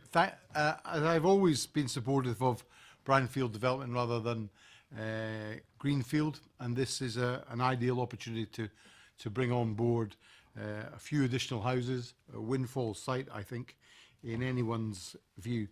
A lawful return to what it is currently would wipe out any objections in terms of the access onto the A339, which we all know is a substantially dangerous road, and that is not a great access onto it, if I'm very honest with you. But obviously, had you had forestry vans up there, they would come out onto that much slower than a private vehicle. And in those terms, I think if we look at it as one of the objectives has said, that it would be dangerous, I think less dangerous than its current lawful use. So I think that ticks that box. Obviously, I am concerned that the site may have contamination on it, especially with the Emborn being so close to it. I would not like to see anything discharged from the site and into a really important river. And therefore, the contamination conditions, I hope, will be well assessed and allow for a clean site when they start the development. It has been reduced from 5 to 3, and although it's at the end of a not very well made lane, the traffic movements, as we've already discussed there, an extra 3 houses produce an extra 3 vehicle movements at rush hour in Tadley, so I don't suppose it'll be any different in Headley. So I think we all tick those boxes. To be honest with you, it just sits quite nicely. They haven't used the whole of the site. They've used a proportion of it, and it's at the front end. So as the views out into the countryside are all well held. This, I think, is the right sort of proposal to be approved by this committee, and I know people have objected to it, but this works, ticks the boxes. It meets all of our SS6 needs. Previously developed land will not result in an isolated form of development, and that's provable because there's a pavement that takes you back into the main part of the village, to the shop, to the bus stops. This works, and for children who perhaps will live there. The walk is about 200 yards up to the top, and another 200 yards to the bus stop that would take them to the village school in Ashford Hill. So look, this works. I hope it will get your approval along with the officer recommendation. Thank you. Thank you, Councillor Radigan. Any questions to the ward member, as he's got his ward member hat on at the moment? No. Okay, Councillor Sherlock, you have an opportunity if you so wish. Thank you. I've got a question for officers. Why have we got no highway report?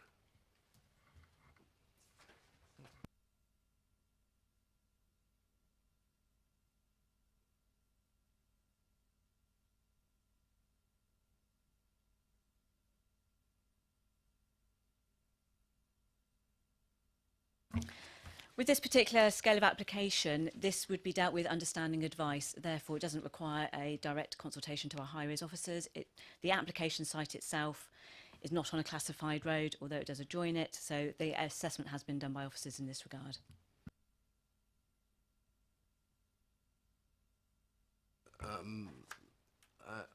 I'm very unhappy about the access. I think it's on a near blind corner. It's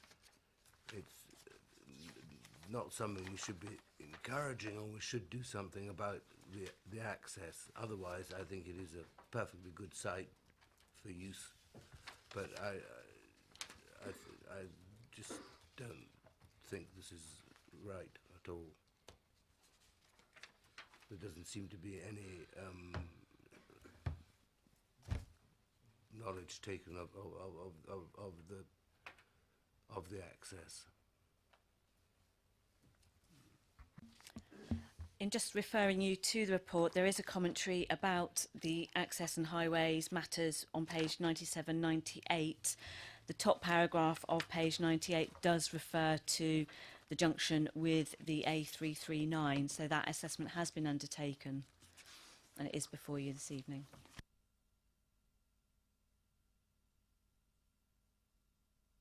Thank you very much. Committee, questions to officers, please. Councillor Potter. In a sense, related to what Councillor Sherlock just said, could I just clarify? Sorry, I Professor, don't know the area that well really, but in regard to the other dwellings and on the small scale, I can't easily read the names of them, but those other dwellings that occur off this access road, presumably they already come out onto the A339 at the junction Councillor Sherlock's referring to, do they? I mean, there is car movement at the present time.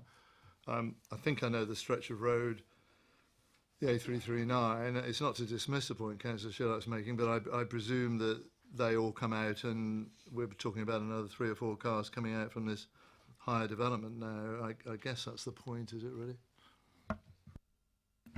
That is correct. The other annotations on your drawing are dwellings. They do use that road, they do use that junction, as would have the previous activities at the sawmill when it had been operational and could otherwise return to being an operational state. So yes, that access is already well used by the development along that particular lane. I've got a question to officers here on this very point. When we have had in other applications, when it goes over to standing advice, it is actually mentioned in the report. Those words are used, and I think it would be beneficial for all members and anybody who sees these reports, if it's done under standing advice, it needs to be specified that the highways assessment, because it states on that page 97 that this application was not supported by a transport statement. Then if standing advice is then applied because of the size of the development, etc., blah, blah, blah, blah, I think it would be helpful to have that specifically mentioned. Back to questions to officers. Anything else? Debate, please. Councillor Robinson. Thank you, Chair. Looking at this, I don't ever like the mixture between commercial development or industrial developments and housing. It generally doesn't work. It creates an awful lot of friction. So, and the plan it's perfectly reasonable. The only issue which has been raised is the traffic movements. And I think that the 3 houses is going to, as the report says on page 97, 3 houses is likely to generate considerably less traffic and considerably lighter traffic than the industrial use does, which it's got extent planning permission for. So on that basis, I move the officer's recommendation. Thank you. And it's duly seconded by Councillor Rattigan. Moved and is there any more debate? No more debate. Moved and seconded for approval. All those in favour?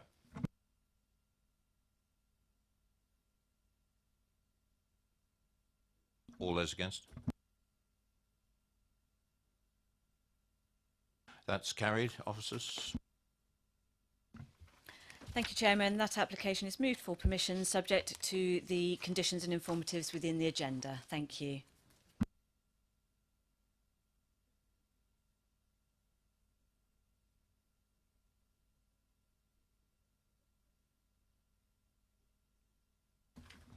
Yes, certainly. Right, item 4, and Ms. Shivers, please, if I've pronounced that correctly. Shivers. I ought to know. You're a lady of the same name many years ago. If you'd just like to sit there while we introduce the application. Thank you, Chair. So item number 4 can be found on page 114 of tonight's agenda. It's for an outline application with some matters reserved, except for access, appearance, layout and scale, for the erection of 6 numbered dwellings with associated garages, parking and amenity space, following the demolition of existing B2 garage premises at the Wheatsheaf Garage, Popham Lane, North Waltham. If I could draw members' attention to the update paper. There's a few corrections regards of some typographical errors within the report, as you can see noted there, and also following some additional highway advice. The size of the garages is below the standards required, so we're seeking that the creation of the carport rather than garages, and a slightly altered internal layout to allow on-site vehicle movements. Therefore, the recommendation to the committee should read delegated to the Head of Planning and Infrastructure for the submission of satisfactory amended plans to address deficiencies in the parking and manoeuvring spaces, and then the application be approved subject to the conditions listed at the end of this report. Should the requirements set out above not be satisfactorily secured, then the Planning and Development Manager be delegated to refuse permission for appropriate reasons. Thank you. And just before I invite you to speak, are all members quite clear on what that meant as read out by the planning officer? Okay. Ms. Chivers, you have 4 minutes. I'd just like to say thank you for letting me speak this evening. I was hoping to be accompanied by a planning consultant, but unfortunately he's in hospital and not able to attend, so I'll make it short and sweet and hopefully answer questions to the best of my ability. The Wheatsheaf Garage has been in existence since the late 50s or early 60s, and my late husband ran the garage for about 25 years following the death of his father. In the last few years, the business has declined slightly, with more and more legislation coming on board, vehicles becoming more complicated and requiring expensive and ever more sophisticated diagnostic equipment. With the decline in the business, it has not been possible to keep the fabric of the business up together, and its appearance is now tired and run down. The garage is now some 60 years old and is of single skin construction with no insulation. It has no central heating system and can become very damp during wet winter months, which has made it unfit for purpose. The roof is of asbestos construction and no longer keeps the building dry. Together with my advisors, we have worked with planning officers to design a scheme that will enhance the site and provide much needed housing. The scheme includes 3 two-bedroom units, which would be suitable for first-time buyers or people looking to downsize. All the material considerations are detailed and addressed in the officer's report, and I agree with the 5 reasons for approval on the first page of the report. I therefore commend the report and ask you to approve application this evening. Thank you. Thank you very much for being so concise. We appreciate it. Members, do you have any questions for the applicant? Nope. letting you off lightly. Thank you very much. Questions to officers? There are none. Debate? Moved and seconded. Members, you've moved and seconded this for approval. All those in favour?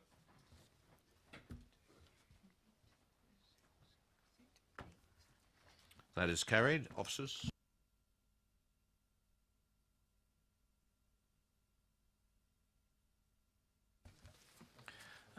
The application is moved to approve subject to the amended recommendation upon the update paper.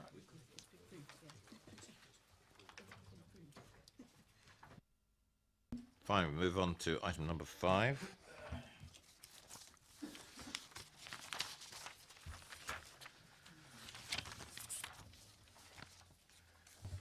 Thank you, Chair. And yes, if you just, we have no speakers, so if you'd like to present it. So item number 5 can be found on page 142 of tonight's agenda and is for the variation of condition 13 of the planning application BDB/36327 to allow the use of the hall by external groups for various leisure uses. There's no additional updates as reported in the update paper. It's recommended that the application be approved subject to the conditions on page 148. Thank you for that. Councillor Leeks, you are the ward member. Do you have any comment? Yes, Chairman, I wasn't aware that there were restrictions on this building. However, if there is any noise pollution, etc., etc., I'm sure our own environmental services will willingly take up the cause, and therefore I propose the recommendation. Thank you for that. Are there any questions to officers first from the rest of the committee? Councillor Robinson. Presumably this would go to licensing as well for this sort of use. Thank you, Councillor. The building is already in use for the various leisure activities, so the licence is already in place for that current use. Any more questions to officers? Unless somebody wants anything for debate, it's been moved for approval. Do I have a seconder? Councillor Sherlock, seconded. Moved and seconded for approval for the amendment. All those in favour?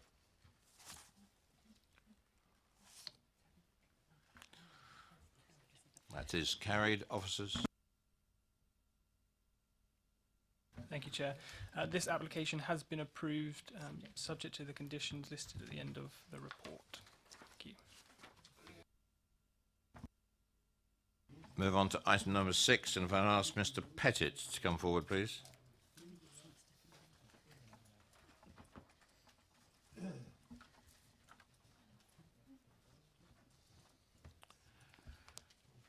Good evening, Mr. Pettit. And if you'd like to sit tight, we'll present the application. Thank you, Chairman. This application is for the site of Brooklands, New Road, Pamber Green, Tadley. The application is for the erection of 3 detached dwellings with associated garaging, parking, turning, landscaping, private amenity space and access arrangements following the demolition of an existing bungalow. The application has been recommended for refusal as detailed within your agenda, and there's no update to provide for you. Thank you. Thank you very much. Mr. Pettit, you have 4 minutes. Thank you, Chairman, members of the committee. This application is seeking planning permission for the removal of a tired-looking bungalow and the erection of 3 detached properties in Pamber Green. It follows the council granting planning permission in October last year for 2 detached dwellings on a smaller site in the same location. These are shown on the site plan as plots 2 and 3. This current application is being recommended for refusal on the basis that the 3rd dwelling, plot 1, does not comply with policy SS6. In all other respects, the local planning authority are happy with the proposals. In fact, up until the start of March, we understood that the officer was proposing to recommend the application for approval. No significant concerns have been raised by any of the statutory consultees, including the parish council, and there have been no letters of objection from any local residents. policy SS6 allows new housing in the countryside where, amongst other things, it is on previously developed land and provided that 1, it does not result in an isolated form of development, 2, the site is not of high environmental value, and 3, the proposed use and scale of development is appropriate to the site's context. The local planning authority agree that the proposed scheme meets these 3 basic policy requirements, but are recommending this application for refusal, as they do not consider plot 1 to be on previously developed land. At this juncture, it's worth noting that this part of the application site was previously occupied by a detached dwelling. Indeed, up until the late 90s, a property known as Heen Cottage stood in this very location, and the council actually granted permission in 1990 for the removal of this property and the erection of 2 detached dwellings. The land has remained in the applicant's ownership since 1989, and whilst Heen Cottage no longer exists, Mr Simmons has continued to maintain this parcel of land. Notwithstanding this, the fact remains that the council have already approved plots 2 and 3 on the site, and therefore even if you take the view that plot 1 is not on previously developed land, the majority of the site still is. As a result, any conflict with policy SS6 is not a significant one, and ultimately does not compromise what policy SS6 is trying to achieve, which is to support the provision of homes that enhance or maintain the vitality of rural communities. The site of plot 1 is not considered to serve as a significant open space in this part of the settlement or an important visual break in the street scene. To the contrary, the erection of a dwelling in this location will simply be returned to the status quo ante, and alongside plots 2 and 3, which have already been granted, will provide a natural and logical rounding off to the existing street scene and the row of houses along this side of New Road. It will make effective use of a site that's not isolated and that is not the subject of any landscape, ecological or historical designations. In short, there's no harm in bringing this final remaining parcel of land forward on this part of New Road. Following the recent grant of consent for plots 2 and 3, the parcel of land for which plot 1 will stand looks an even more logical site for an additional dwelling, and developing it would take the opportunity available to complete the street scene and remove an outdated bungalow. In short, the status of the land should not be an overriding factor in bringing the site forward, particularly when you consider that once upon a time it was actually occupied by a detached property, and the council granted outline consent in 1990 to replace it with 2 dwellings. It's also noteworthy that permission was granted at committee in January this year for a single dwelling in the same parish on land adjacent to plum trees, which is not previously developed land. This is a sustainable form of development that will make a positive contribution to the local area, and is therefore respectfully requested that full planning permission be granted accordingly. Thank you. Thank you, Mr Bennett. Members, questions to the applicant? No, thank you very much. Councillor Gardner.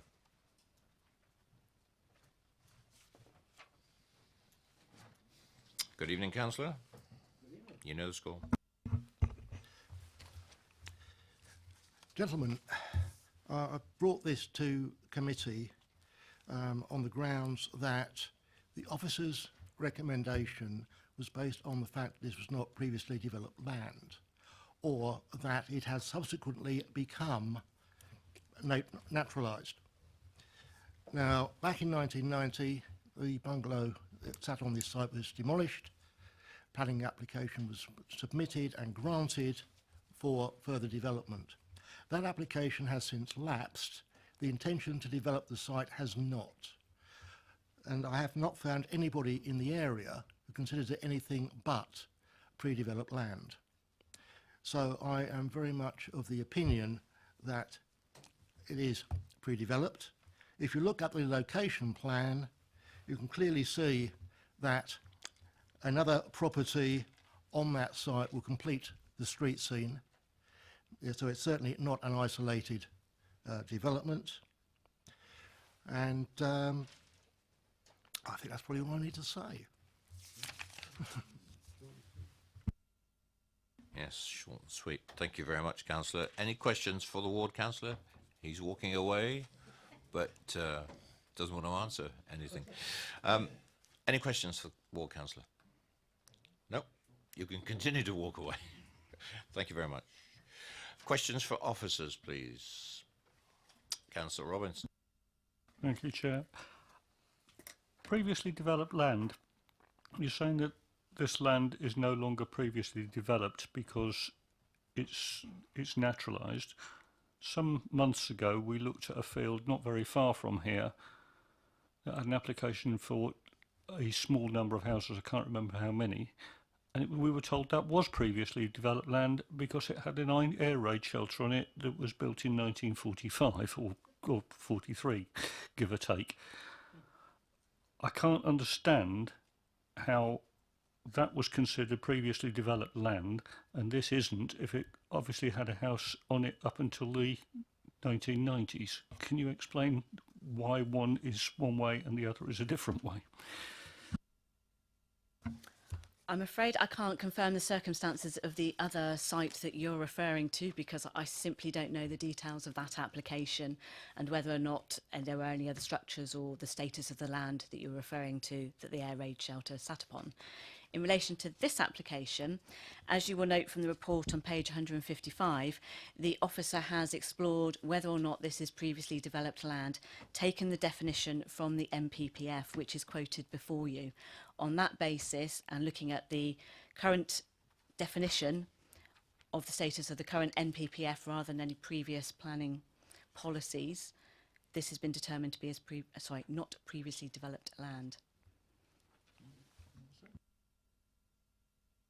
Thank you. Second question. 3 years I've been coming to DC committees. I've never known a site get split into two and been told that one half of the site is PDL and the other half of the site isn't PDL. I don't understand why that's happened in this case.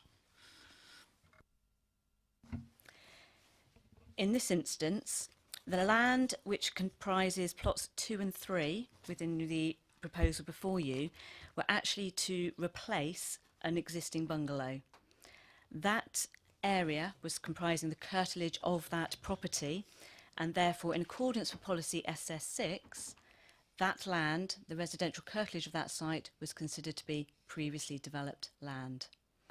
This land that's subject to plot 1 sat outside of the curtilage of that residential property that was considered in the previous application and therefore forms countryside and is not previously developed land because it sits outside the residential curtilage of the existing dwelling.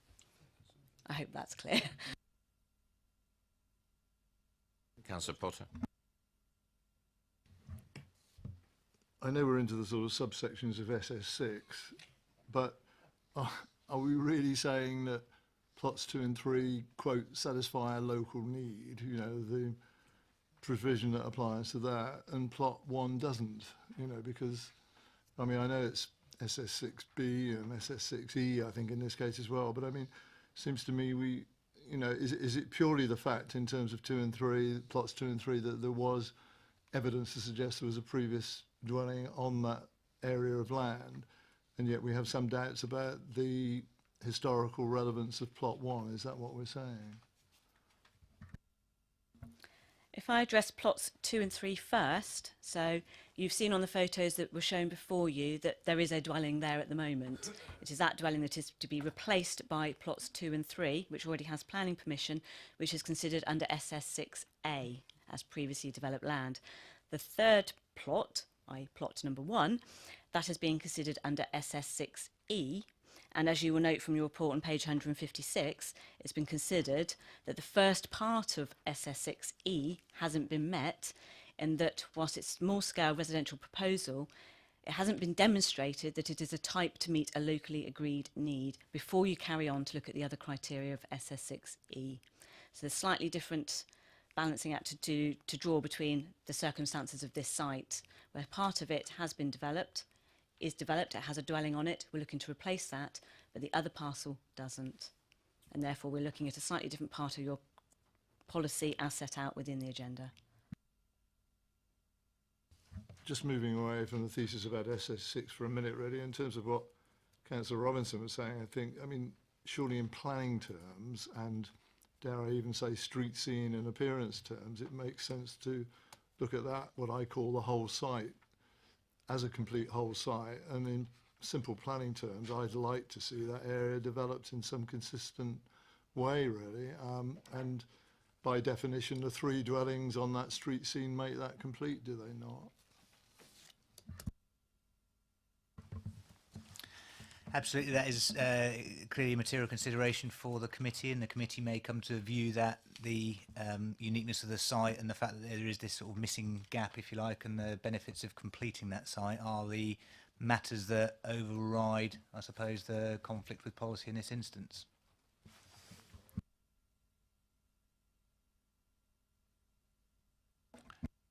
Any more questions to officers? Debate? Councillor Harvey?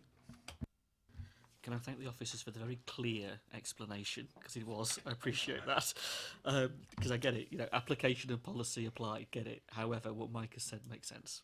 End of story. I don't move approval. And I will move approval on the basis of what Mike had said. Is that moving a motion? Yep. Move for approval instead of rejection. You'll second it, Councillor Sherlock. Any more debate? Councillor Radigan? Well, I mean, I hate to keep coming back to SS6, but it is one of those great things that the planning team and obviously we put together. For me, it works. I was with my granddaughter today, and we had a conversation about dentistry. And sometimes people look better when you close a gap. So I'm just making the point that, and in my view, having driven down there, the street scene will not be affected. In fact, they'll be enhanced. They will look the same on either side of the road. Frankly, this works. Councillor Potter's part of the small-scale residential. It meets a need because I bet it will sell, and that's the best way of telling whether something meets a need. It relates well to the existing settlement.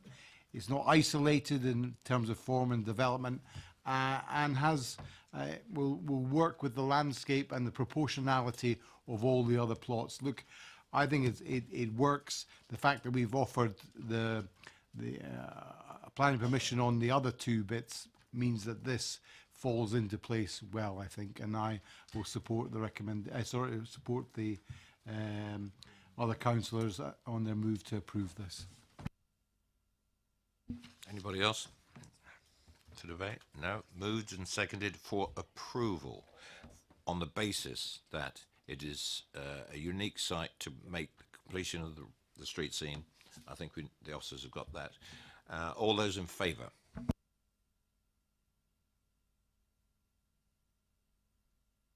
That is carried. Thank you. And officers for approval.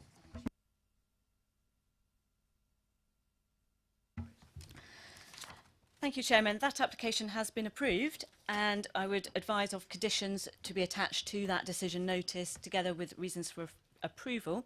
So reasons for approval would be looking at completing the street scene, not having an adverse impact on the character and appearance of the area, that the development would provide a safe access and adequate parking provision, would provide for residential amenity, conserve biodiversity, and would be sensitive to pollution.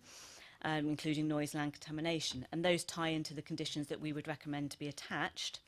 The conditions, if I quickly run through a list, which I do have, that the development would be carried out in accordance with the approved plans, should be done within 3 years, that the local planning authority would seek the prior approval of external materials, as well as hard and soft landscaping details to include boundary treatments, to secure the provision of foul and surface drainage details, to secure the undertaking of tree protection works, to secure verification that any asbestos has been removed, that the position of any utilities on the site would not harm trees that are to be protected, that we would be seeking construction hours within construction and delivery processes within stipulated hours. We would also want to secure obscure glazing to the secondary bedroom window of one of the bedrooms, which is bedroom 1 on plot 2, to secure privacy to plot 3. In accordance with our policies about water standards, we would look to secure a condition for construction statement to meet that particular policy. That parking and storage cycle and refuge storage is also provided prior to occupation. That we have a construction method statement to control construction traffic during that process given the relationship to neighbouring properties. We would also want to secure mitigation measures to protect protected species such as bats, birds, reptiles and amphibians, secure a habitat enhancement plan, and then there will be informatives to ensure compliance with conditions, confirm that the development is in accordance with the MPPF, that there's an obligation to ensure that protected species are adequately protected, to provide a contact detail for any new postal address, provide advice on asbestos and advice regarding mobility standards. And a final condition to secure the means of access and visibility space for highway standards, if that's satisfactory for members. Very complete. Thank you very much. And right, we'll move on. Thank you, members, for that one. Item number 7. May I ask Mr. Brownhill to come forward, please?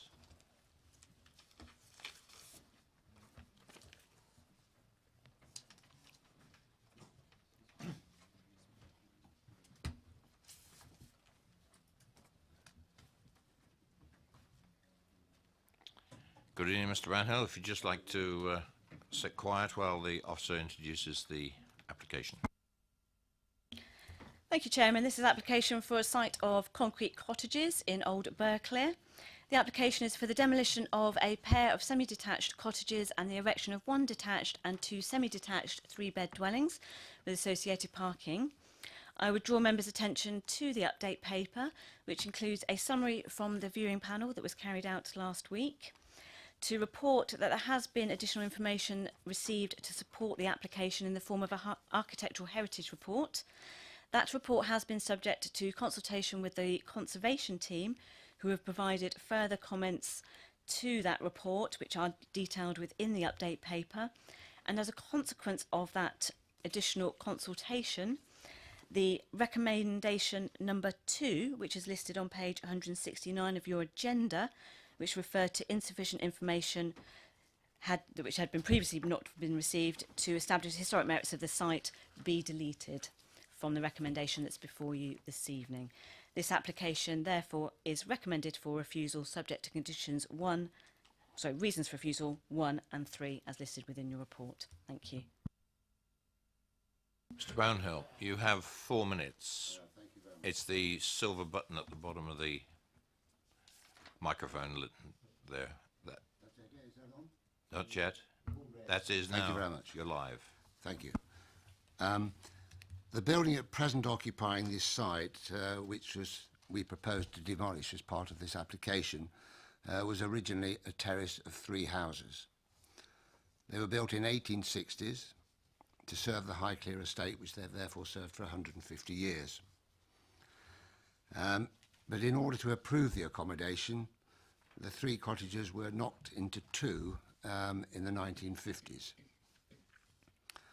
Standards, of course, have continued to change over the particular period. This structurally unstable building, which is of concrete and have got no insulation value, can no longer meet standards of space or thermal efficiency. Thus, we have made this application for 3 energy-efficient houses to replace the former dwellings. I refer now to the urgent need for dwellings to serve the Highclere estate and the works of that estate. I have already stated that concrete cottages was originally a terrace of 3, so 1 cottage was lost when the standard of this accommodation was improved. And in addition to this, there has been a loss of a further 8 properties on the death of the 7th Earl in 2001. Accommodation is necessary for the farm manager, for skilled key workers in the arable industry, shepherds, chefs, etc. The farm and the gamekeeper occupy 7 houses, and there is currently a specific need for accommodation for a shepherd. In addition to this, retired agricultural workers on secure tenancies occupy 5 cottages. As you may appreciate, hospitality and tourism business has grown considerably at Highclere over the past 8 years. And the estate now needs dwellings for 10 key workers on site. At present, houses are rented for 2 households for subcontractors who work on the maintenance of the estate. And much of this work, as you'll appreciate, is 7 days a week and needs early hours setup and late evening work. There's a great need to accommodate these key workers to serve the needs of an expanding business, which makes a significant economic contribution to this area. It's my opinion the concrete cottage are visually detrimental to the area. I think in the landscape officer's report, he described their grey bleak appearance as somewhat unusual. I think that anybody who's seen them will probably appreciate that. The design of the proposed dwellings has taken inspiration from the neighbouring estate and other properties, and they're appropriate to their setting. In fact, in the pre-apps, it did say the submitted site layout and the design of the proposed dwellings would be considered appropriate to the area and will be likely to be considered as a visual improvement to the current dwellings. As I say, they have taken their lead and inspiration from estate houses, and I would suggest that the scheme will much enhance the neighbourhood. But I suppose I would say that, wouldn't I?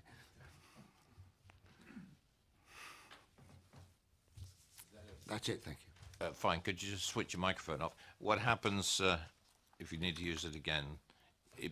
You mute out all the members on there. The one it doesn't mute out is mine. But members, are there any questions for Mr. Brownhill? Councillor Bownt. Just one brief one. I mean, just to be clear, these are not for resale on the open market. They are to be retained by the estate, are they? They are to be retained by the estate. There's a great need for this type of dwelling here, and they are replacing what used to be 3, but has been for the last 50 years or so 2.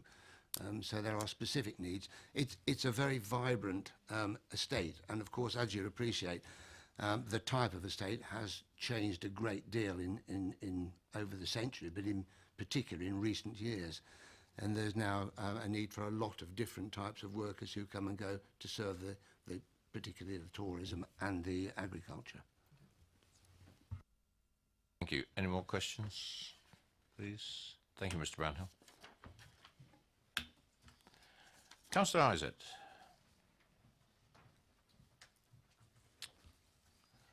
Good evening, Ward Councillor.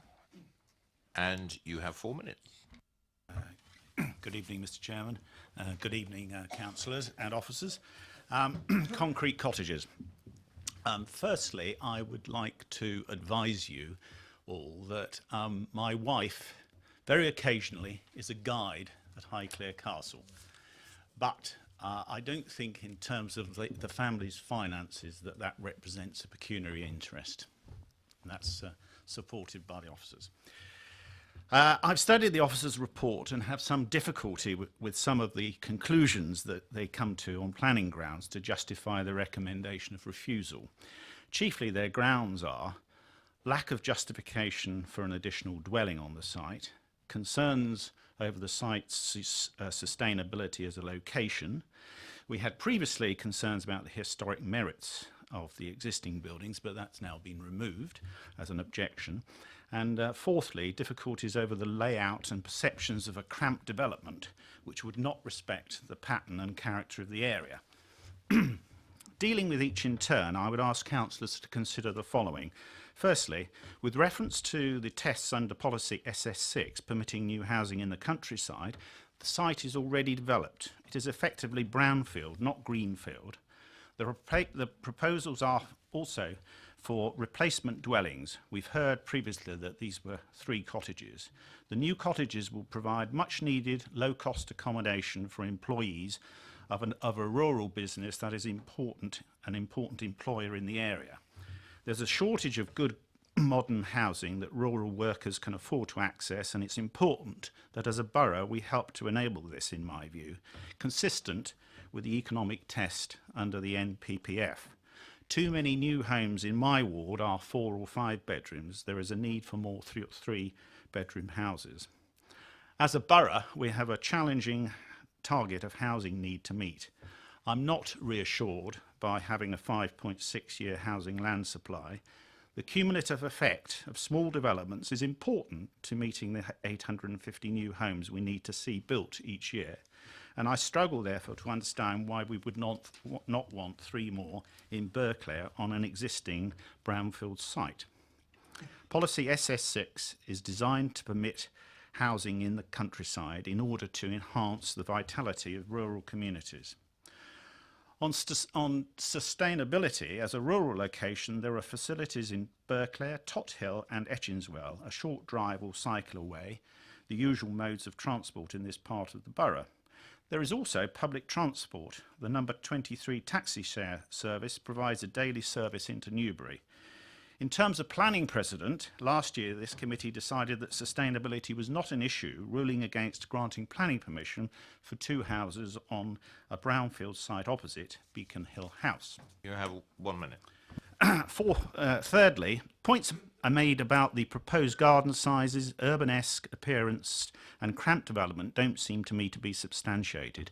The proposed design and use of red brick conversely are in keeping with the adjoining cottages in the local area. In conclusion, much as I respect our officers' expertise, on this occasion I submit to councillors there are strong planning grounds to allow these proposals to provide 3 new modern houses and thereby remove a long-standing prominent blot on the ANOB landscape. The alternative is to leave these derelict. Thank you. Thank you very much, Councillor. Members, any questions for the ward member? Councillor Leeks. Good evening, John. That number 23, I take it that goes either way. Indeed, yes. I think it goes to Ashmansworth and Etchinswell and through to Newbury.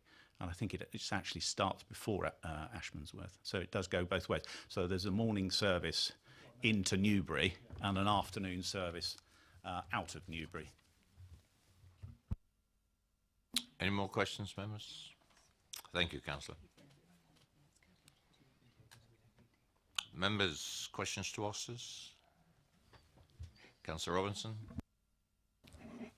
If we were to approve these, can we condition it so they stay as within the estate to be used for estate workers and don't go out on the open market?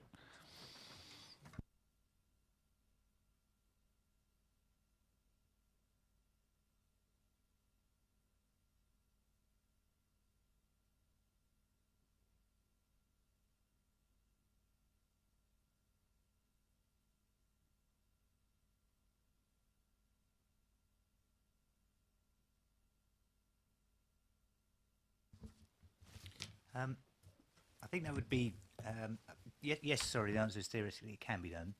I think the difficulty would be finding a planning reason for it to be done, because ultimately the key element here is not the principal development per se. The report sets out that it is previously developed land. It's the issue of the location of it in terms of its isolation. So in essence, there is already a principal support for it.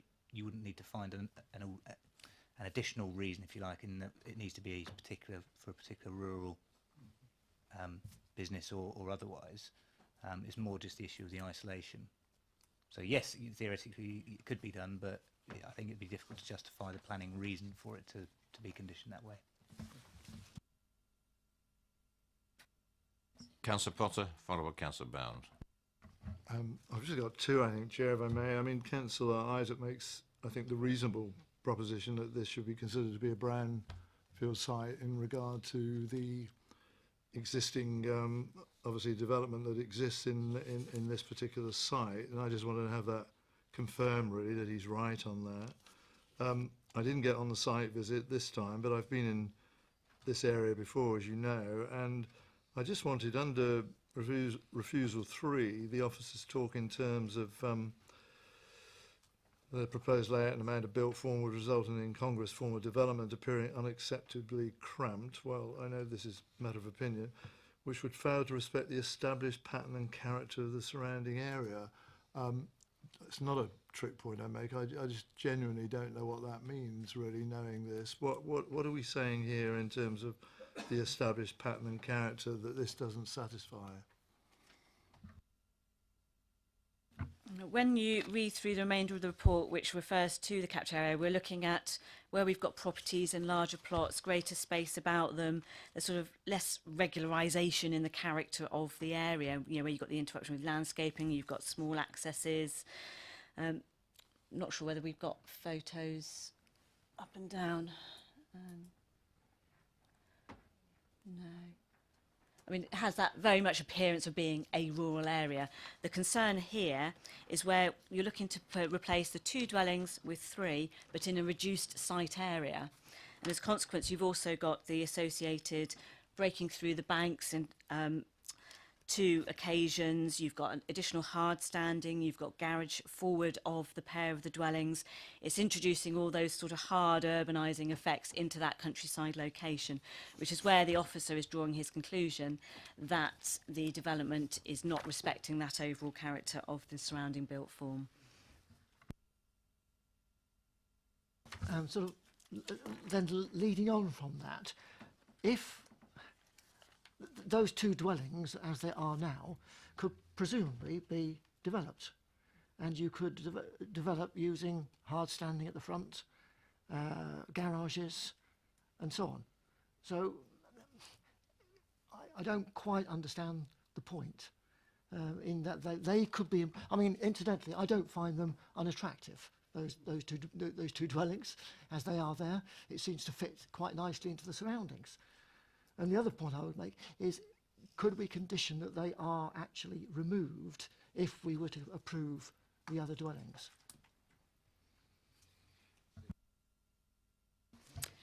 Taking your last point first, if this application was approved for this development, then those properties would have to go, because the new pair of properties, I think, are approximately on the footprint of the existing, so those ones would have to be removed. In terms of other development within this particular site, then yes, other development could come forward. It may need planning permission, which we would have to give consideration to.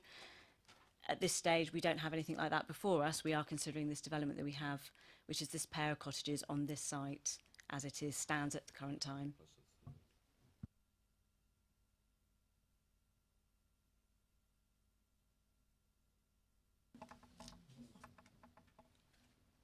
Councillor Bowen.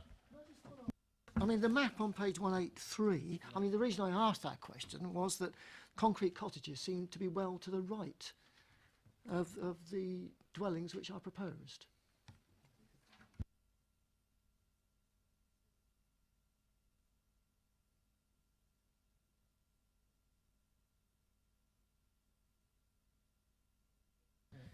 Councillor Bound, I take the point. I suppose there's a theoretical possibility, and I haven't quite been able to do the overlay, but I think I understand the point you're saying. That if you look at the location plan at the top of 183, I believe you're saying the cottages are more centrally located, and then if you look at the plans below, obviously the development goes off to the left, if you like, and possibly slightly further back. So theoretically, you might be able to build the other 2 whilst the other 2 properties are still there, but that's certainly not the intention of the application. If you wanted the comfort of a condition, then I see no issues to imposing one to make sure that it is the 3 replacing the 2, if you like. That absolutely fine. There's no issue around that. I'd be happy with that. Councillor Redican. I know the architect loved the design, as he would. I really don't like the garage at the front of the pair of dwellings. I think that is an urbanisation, and I would have preferred, if I'm honest, to see a garage on either side. Frankly, that would have been better. There's space there on the right hand side of the 183 plan down at the bottom, and I think that would have been a better solution to this. I'm not really content with the terms of design. I mean, it is, you know, they've got the site. Why aren't they using more of the site to enhance the space and the acceptability to me? I just don't. The garage in the front is too Basingstoke, really. You know, I don't mean that horribly, but that is the nature of buildings and residences here. because there is a lack of space. In this application, there is not, in my view, a lack of space, and therefore the urbanisation has come to the countryside. Now, it meets a lot of the SS6 rules and that I tend to stick by, but I have to be honest with you, in terms of design, it does not do it for me.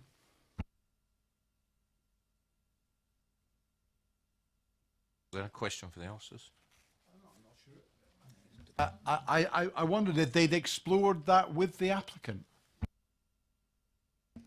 I can't confirm whether or not the aspect of the layout in relation to the garage has been explored with the applicant because I wasn't the original case officer. I would draw members' attention to page 178 of your agenda, which does explore that position regarding the garages forward of the properties, whereby our design and sustainability document raises concern and considers that garages forward do tend to be incongruous within the street scene, which is added to the conclusions of the case officer in this instance.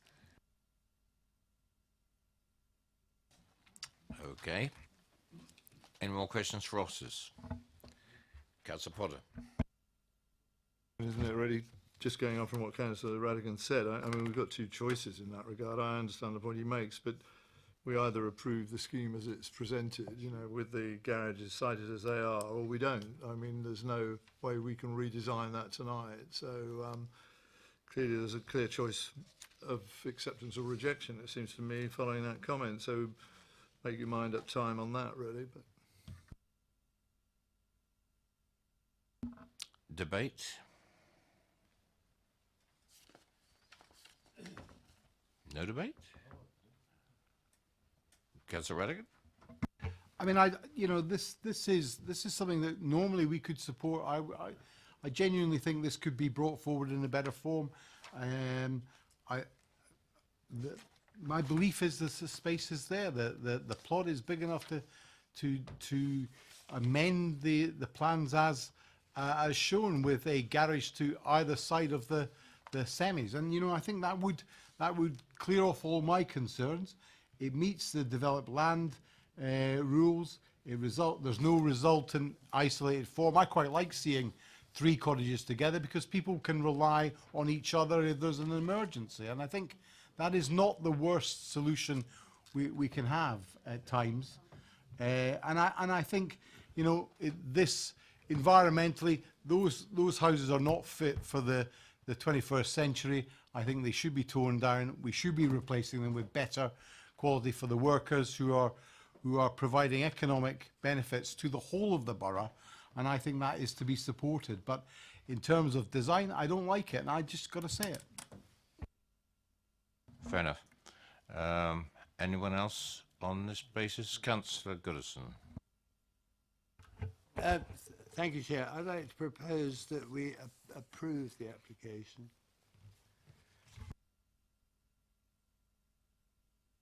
Understood, and that's seconded by Councillor Leeks. And I'm quite happy to take a bit more debate if so required. Councillor Robinson, first of all, followed by Councillor Potter. Thank you, Chair. When I looked at this, I looked at those properties, and there's no doubt they are a blot on the landscape, and they need tearing down, because if they're not torn down, they're going to sit there, they're going to rot, and they're going to fall down, and we're going to have to tear them down in 10 years. And 3 properties on the site. It does work. Really, I support everything that Councillor Rattigan said, but it's just such a pity that they haven't got the layout quite right, because I'd love to support it, I really would, except for that garage. That's the only thing that really, really goes against it. Thank you. Councillor Potter? well, it's just akin to what Councillor Robinson said, really, and Councillor Radigan. I mean, the more I analyse my own views on this, I think it's the same, really, and I think the officers make the point, having explained really what rejection proposal, reason number 3 is, really, in regard to, you know, the established pattern and character of the surrounding area. I mean, I'd hate, obviously, for Old Berkeley to have anything that resembles Basingstoke. So clearly, I think that there could be an improvement to this, and just a small delay, really, and a resubmission, really, with the garages being sited somewhere else. more appropriate and separated out, getting away from that, because it is. I mean, Councillor Radigan makes a genuine point. I think in some of the urban high-density developments that we get, it's a necessity really on small plots to have the garages in those positions. It certainly isn't on this one, and I think this could be improved, and I'd like to see it approved, but not quite in this form, and I think a small delay to improve it would be worthwhile. It's amazing how I'll come back to Councillor Sherlock in a second. We think alike, because I took a little bit of advice from officers.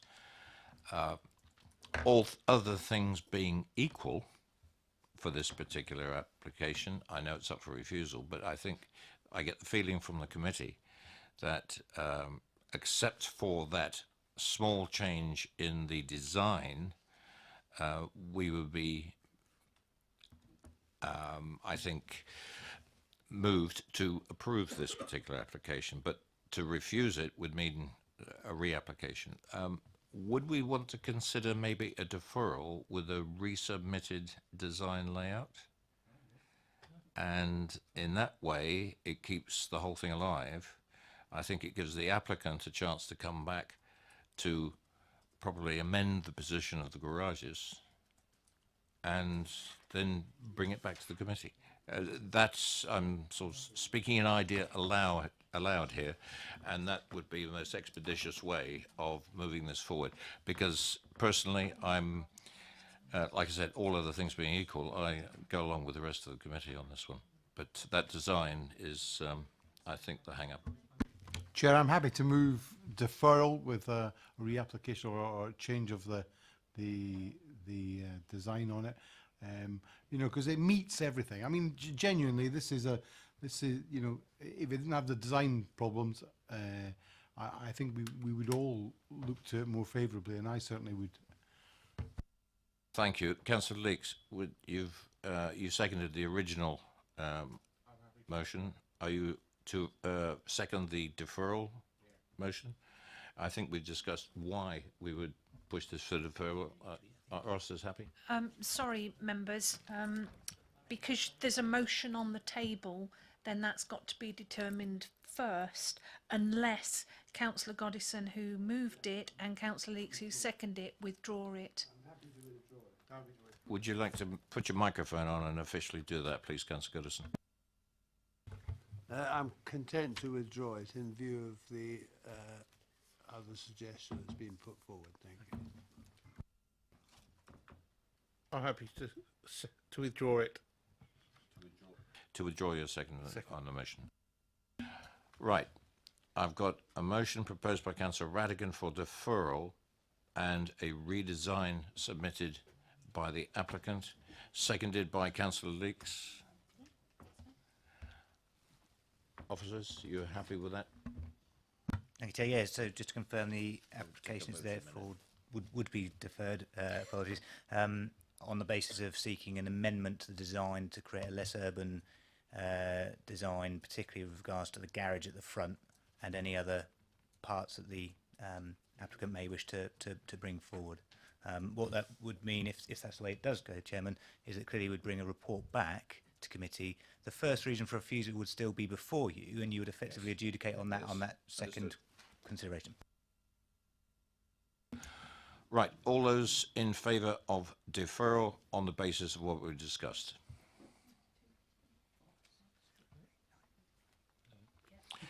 That is approved for deferral. Officers, or have you explained it? You've explained it? Okay. Thank you very much. That's on the record. Fine. Now, agenda item number 8, which is on page 187.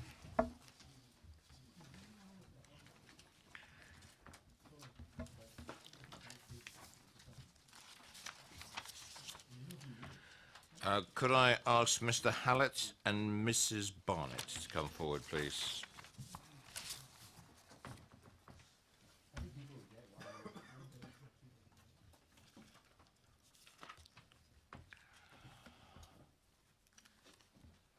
Good evening. You've probably watched the routine. If I could just ask you to sit there while we introduce the application. My name's Mr. Halliwell, though. Thank you for the correction. I just read what's on the paper. Thank you, Chair. This item is for the confirmation or making permanent of tree preservation order BDB 646.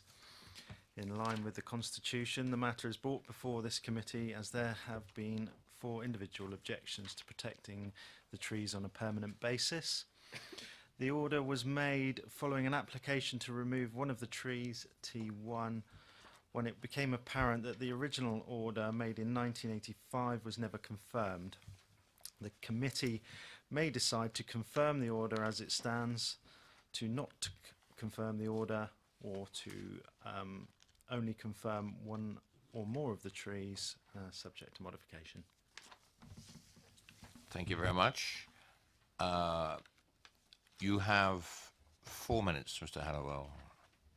Yes, together. Between you, you have 4 minutes. Why is this the 3rd time I've had to make inquiries and apply for a removal of the tree in our garden and told it had a TPO on it when it was clearly it doesn't?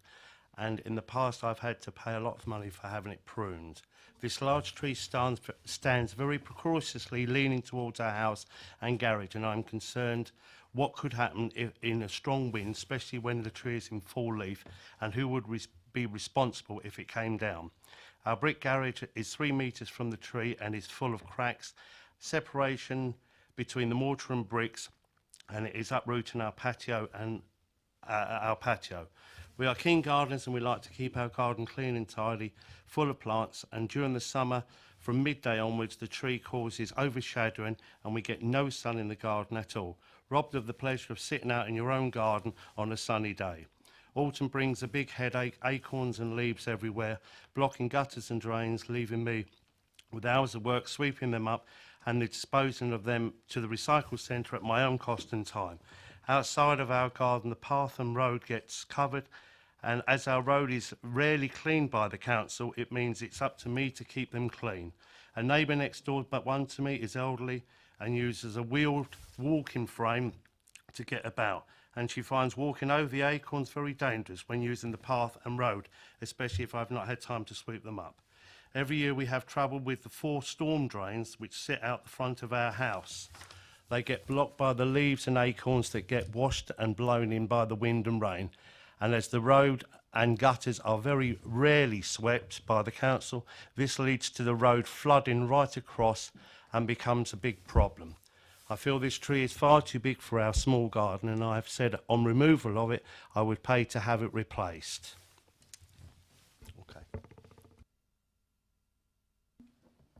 You have 2 minutes if you have any more to I add. confirm everything that my neighbour has said. I am an elderly lady. In the winter time when the leaves are down, it is extremely dangerous, and I fell twice last year over wet leaves. And like my neighbour, I can't get rid of the leaves. I had 20 bags of leaves last year. Fortunately, I can still drive and I can take them to the tip. When I can't drive, what happens to them? The tree is right in the front of my house. I get no light in the summertime. It takes all the sunshine away. And in the winter, it is so dark, I have to have the lights on all day long. I just don't want that tree. I'm quite happy to put another tree in further up the garden to accommodate it. But we have 4 large oak trees within a very short distance, and they are too big for the area in which they stand. Thank you. Could I just...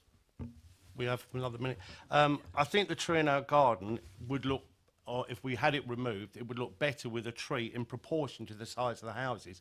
As we look at these trees out of our houses, you're looking at a trunk that stands about 5 or 6 metres high with the foliage on the top.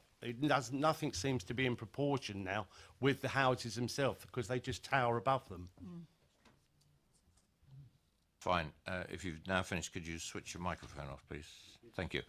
I have a question straight away. I'm not sure that any of us understand which is your property and which trees on this plan that is before us. I don't know if you've seen it. That, exactly what you're referring to.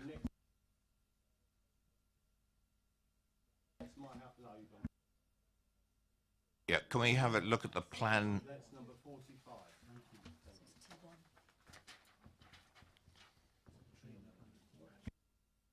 You see, unfortunately, what we have to be deliberating here is the plan of the trees and which ones.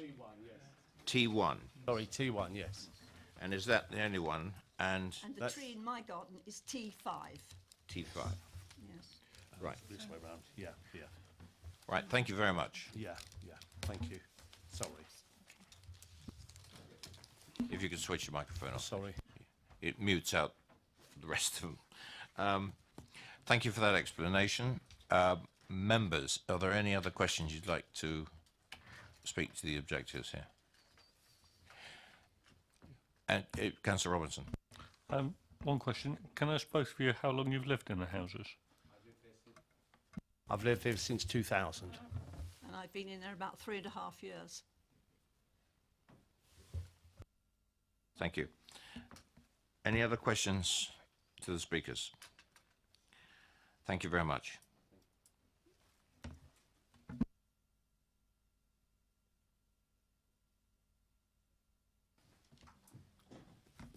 Councillor Gardner is not on the list to speak, but I do see him present. You have an opportunity as the ward member, Councillor Gardner, to make any comments.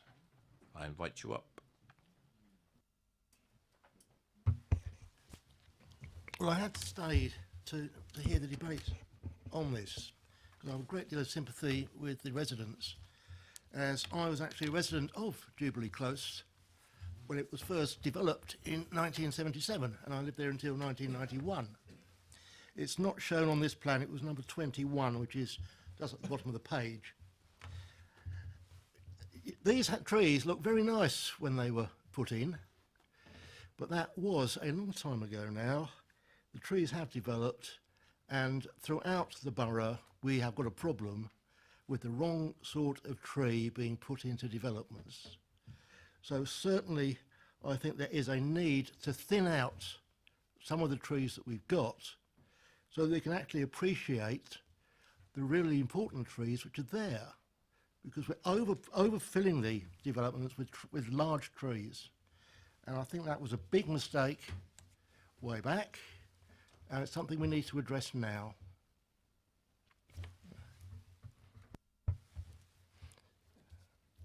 Thank you, Councillor. Any questions to the ward member? Yes, Councillor Bound. Just one. They're fairly big trees. Were the trees not? Councillor Gardner, could you switch your microphone off, please? Oh, sorry. They're fairly big trees. Were the trees not there before the houses? They were very small in those days, when you bear in mind that the houses were put in 77, which is what, 40 years ago. Thank you very much, Councillor. Questions to officers? Councillor Goodison. Thank you, Chair. Could I ask the tree officer, I did notice, I can't remember which one it was, but I did notice that one of the trees had been quite quite heavily sort of pollarded and shaped up. I presume there'd be no reason why all of these couldn't receive the same sort of remedial work if it was deemed necessary. I can't remember which tree it was, but I did notice that one of them had been. Thank you. The tree you're referring to was omitted from the new order due to its close proximity to the building, and the potential. It's not been included in this order, and it was left out. The consideration was that the close proximity and the potential claims for damage to property, and I believe that the owner has taken the opportunity to have the tree pruned as stands is not protected. Could I just ask, I mean, the trees which are marked here, I mean, I presume if it was deemed necessary, they could receive the same sort of work to them that the tree I was referring to has received, and maybe householders might consider that was enough to justify keeping the tree. Thank you. We'd welcome any tree works applications supported by any appropriate justification we would look at each application and assess it on its merits and decide whether that level of works was appropriate for the individual tree. Councillor Potter. Just reading the report, obviously, in terms of our knowledge, such that it is really in regard to these trees. I mean, in paragraph 4.1, we're speculating, I think, that as they're all mature specimens, their age is estimated to be between 60 and 80 years. So obviously going right back before the building of this development, you know, probably another 40 years before that. So the proposition there, I think, is that, you know, development was built around the trees that existed, I guess. That's what's being said, isn't it, with the exception of the silver birch trees, which are post-development.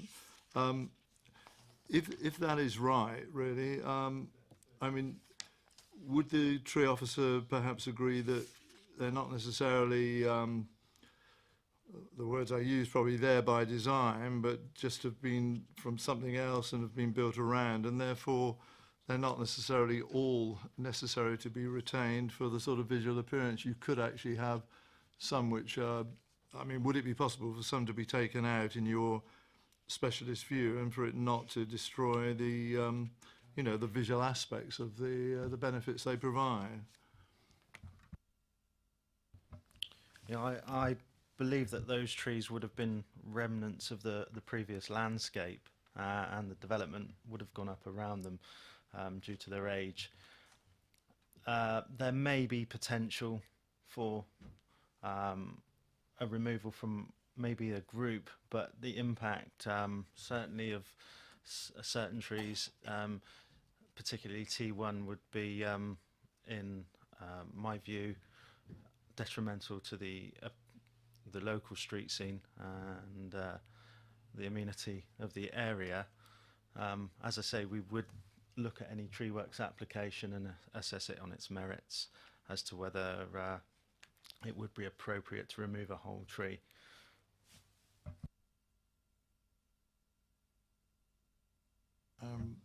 I mean, obviously, time and again, I mean, and Councillor Gardner makes the point, really. I mean, a number of trees have been planted in places where they're not appropriate. That's by the sort of new development of the sort of 60s era that I know quite a lot about because of my historical role as a so-called architect. But in this regard, it seems to me these are inherited, you know, mature oaks, really, which have come, as you say, from sort of some residual wooded area. So we end up, don't we, with a housing development with trees which, by any definition, I think are inappropriate to that environment. That's the simple fact of it. And you know, I do sympathise a great deal, I think, with the house owners there, albeit from their own description, they've bought these houses knowing that these trees were there already. I accept that, really, but they're you know, obviously maturing all the time. But these trees, in my subjective view, aren't really appropriate to this type of urban development. Do you have a view on that? We do acknowledge and I accept that trees 2 to 5, if we could see the photograph, bring them up. I think there's another view where we're looking down. Are in close proximity, but it is felt that their amenity outweighed the negative aspects, and that appropriate pruning works could be carried out to alleviate some of the problems that householders may be experiencing. To my knowledge, there's not been any applications, certainly recent ones, for those trees or complaints about them. So again, a tree works application may see some of those problems reduced. Councillor Redican. Are they all healthy trees and there's no underlying damage to them, so they are likely to be around for another 30 or 40 years? Is that how you see it? Yes, on the visual inspection and going around and making an assessment as to what order to make, the life expectancy, I would categorise that as at least 20 years to 40 years. Any more questions for the tree officer? Councillor Potter. I mean, as a non-expert in this, really, it's obviously difficult for me, really. But in terms of, you know, by definition, this is a close. I mean, you know, a cul-de-sac. I mean, in terms of the visual amenity element, I mean, it's a limited visual amenity, isn't it? I guess in terms of people who go into Jubilee Close, live in Jubilee Close, who probably have a slightly different view about this. We've heard, really. And therefore, the sort of wider community benefit that comes from seeing these in some sort of street scene is very limited, isn't it? As against many other street scenes that I can think about, even in some of the urban areas that we know in Basingstoke. This is a very limited and confined area, but nevertheless, substantially difficult experience for some of the house owners there, really. It does seem to me that, dare I say it, trees T1 to T5 are of less significance probably of the, and I know some silver birch are included in these, those that come under T7 to T10 really. And I therefore have a slightly different view on those, I think, and I, at the very least, would want to see substantial work carried out on the ones that I'm referring to, so that the difficulties experienced by the people we've heard tonight is minimised as much as possible, albeit that isn't going to do much about the sort of root damage that they're referring to, is it? Even if the crowns are cut back in the way that can be done, really. But my view is, and I ask the experts' view really, but I don't see T1 and T through to T5 being that visually important in regard to a closed cul-de-sac. I think clearly the matter's subjective, but I think those trees are vitally important to the local area there, and would have taken those trees have taken possibly 60 to 80 years on estimate to obtain that size, and they've adapted to having the pressure of development around them. Getting new trees to establish in these urban areas is particularly difficult, and you know, the reason they're preserved is for the amenity. Again, the difficulties that the house owners experience, we are sympathetic and would consider appropriate works to help alleviate the issues. But collectively, I think the group of trees are important to the street scene, even albeit local to that area. But then that could be taken into context in other areas. Each trees are important to each local area. I've got a question on this particular photograph. I'm just trying to get a judgment here. I live in Chinham, by the way, so no trees. Bearing in mind this development appeared, according to the Ward Council, in '77, so we're looking at 40 years ago. What size would those trees have been then? And we've got a photograph here, so how far up that tree would it have been in 1977?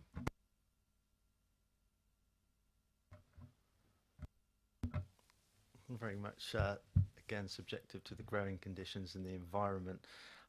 Going on my experience back in the 70s, possibly 50% less, possibly, but certainly substantial in terms of their size at the time of the development. Councillor Bound. I was just going to ask, I mean, it's in a similar vein, really. They're getting bigger all the time, are they not? I mean, they're growing trees. So you talked about them, got another 20 years in them. I mean, surely that's an underestimate of what they could be. But I mean, they're going to grow and grow and grow, aren't they? Yeah, they will continue to grow, hopefully. As they get older, it tends to be slower, and their ultimate size, I mean, I consider that trees are probably in a mature to they're 2/3 of their useful expected lifespan. So again, it can be very much subjective to their surrounding conditions. But as they've adapted quite well to the development, there's no reason why they wouldn't continue to grow there for, as you say, up to at least for, I would estimate easily beyond 20 years. It's quite hard to go beyond that, but in terms of development, possibly 40 years plus. Any other questions, Councillor Goodison? Just as a matter of interest, could I ask the tree officer, if a decision was made to substantially pollard and reduce the height of the tree, how much do you feel could be taken down without, you know, completely destroying or killing the tree? Because you often see trees in urban areas which have been brought right down and just little bits of growth on the top of the trunks, but they seem to survive quite well. I mean, would I be right in assuming that the tree we're looking at now could have easily have the top third taken off and brought right down, which would considerably reduce the leaf and acorn foliage, you know? Would that be reasonable to say you could take at least a third off the top of that without knackering the tree completely?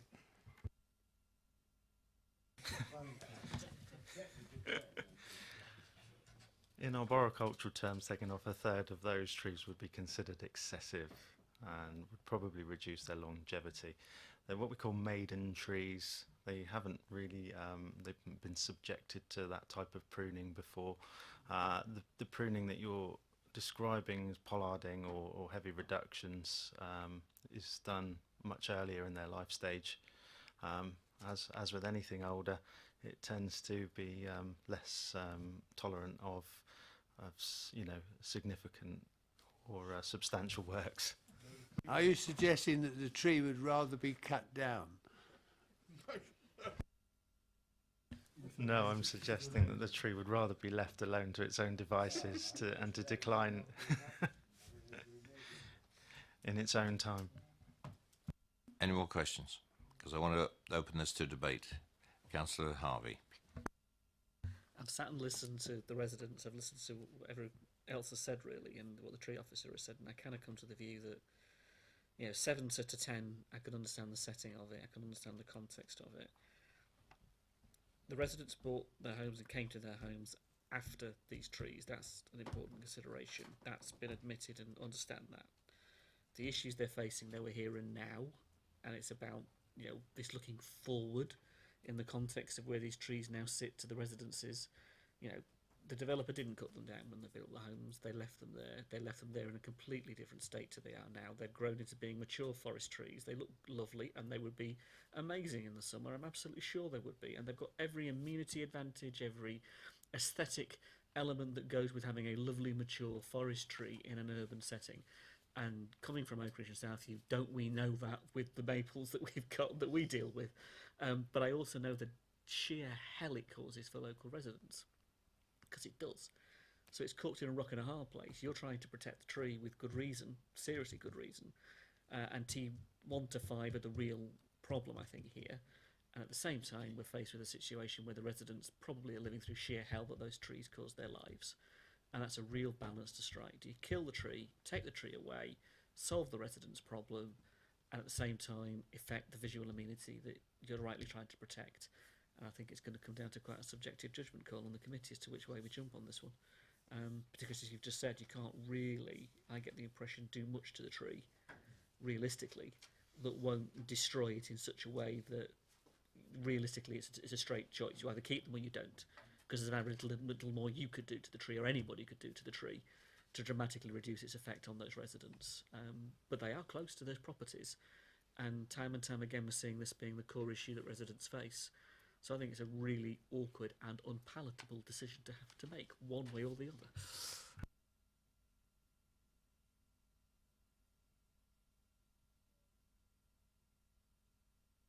All right, I'll be lenient. Normally officers don't. But this is a debate on the committee, but I'll allow you response. Thank you, Chair.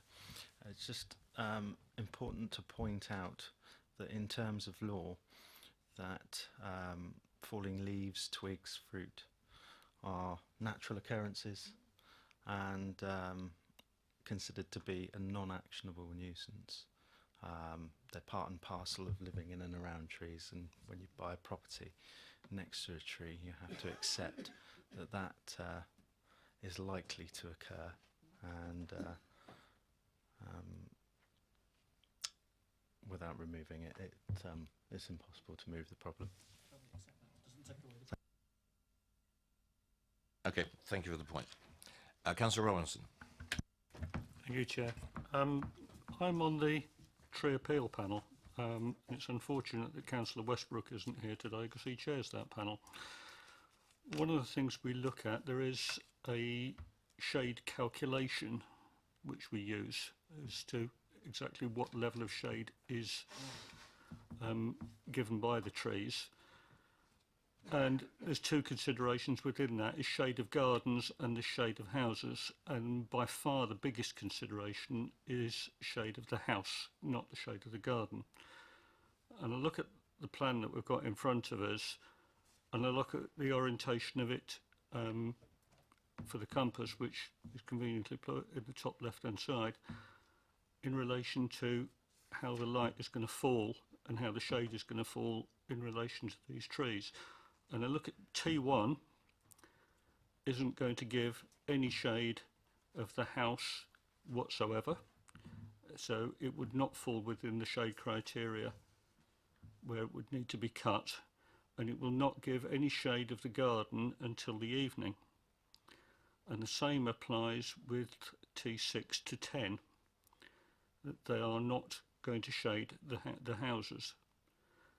T2 to 5 would, without any question, would give the highest level of shade of the houses in the evening. And I love trees, and I love oak trees, or established trees, but they are incredibly close to the house. The interesting thing is that some of the planning applications that we've looked at tonight, we have tree orders on them, and if we were building this estate now, we'd probably protect these trees to give us a problem later. But T1 and 6 to 10, I've no problem with. I think they need leaving alone. T2 to T5, I think, are a major source of shading because of their size, and I think to make any realistic difference to them by pruning is completely and utterly impractical, because the amount you would have to prune off them, I think, will be in excess of 50%, which we've already heard will be considered excessive, and I think it will probably kill the tree. So I'm going to stick my neck out and make a proposal, is that we recommend protection of T1 and T6 to 10, but don't put the protection on 2 to 5. Thank you. Right, next person to speak is me, because looking at these trees, and as I mentioned, I live in Chinham, we have this problem all the time. But I listened to the ward member, and he did mention that, let's go back to 77, and we heard that about half the height of the trees. But I think they're the wrong trees in this particular development. Oak trees, they tend to establish themselves. They've got a life, I would probably put life close to 100 years. But to let them go this long and get to this particular stage in life when they're becoming the majestic size, because oak trees are majestic trees in themselves, they've been allowed to get too big. In this particular setting, the advice from the tree officer says that not even a third would be permitted for any kind of reduction in these particular trees. I agree with the points that Councillor Robinson made. T1 was mentioned by Mr. Halliwell in his earlier presentation, but the reasons that he's objecting to that tree are not in this particular case. That's a separate issue that you can take up with the council, because it's on council land, I understand, that tree. But, okay, so thank you. I don't normally take an announcement from the gallery, but honestly, that was useful. If the TPO goes on, then you've got a bit of a problem. And I think that has to be considered, because those trees in that long line are, for oak trees, very close. You can always tell there's a formula for the roots. Tell me where, nod or shake your head if I'm wrong, but it's the canopy shows the root spread of the tree. So it's a sort of rough guide to what it is. I've been given that advice because I've got a huge oak.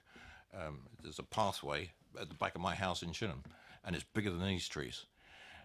So that was the advice from a tree officer in this council. So you can work out, just look at it. I see some of those trees are overhanging the houses already. And I go along with Councillor Robinson's proposal, but I would include T1 because that's too close to the house as well.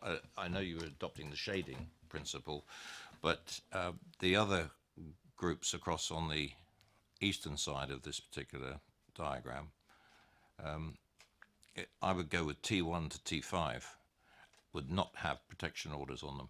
And that would be my particular proposal. We're trying to fine-tune it, and I agree with Councillor Harvey. It's a very subjective thing, but I've explained where I'm coming from, and that's what I would like to see on this one, but we'll see how this works out with other members of the committee. Councillor Potter. I note the expertise of Councillor Robinson. Genuinely, I don't say it's patronising on the tree panel because I deal with these things all the time, and it does seem to me the shading criteria that he mentions are all important in this regard. And when you look at the east-west orientation, which he's commenting on as well, despite the fact, obviously, we have the house owner here tonight, I don't think T1 should fall into the category you're suggesting, Chair, really, but I do go with the proposal that Councillor Robinson's made, and that is that T2 through to T5 shouldn't have a TPO attached to it, whereas all the others should. And obviously, in regard to those that don't have the TPO, it's open then for the residents to make the applications they need to make in that regard, and that will come before the tree panel, and it will decide in the circumstances whether action should be taken or not. And I leave it to their expertise to determine that. So I support Councillor Robinson's proposition in this regard, and that limits it to T2 to T5, Chair, as not having the TPO. All the others to have a TPO attached.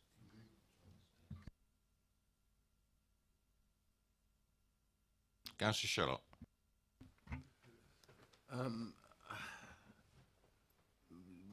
We've talked about the shading, but we haven't talked about the roots.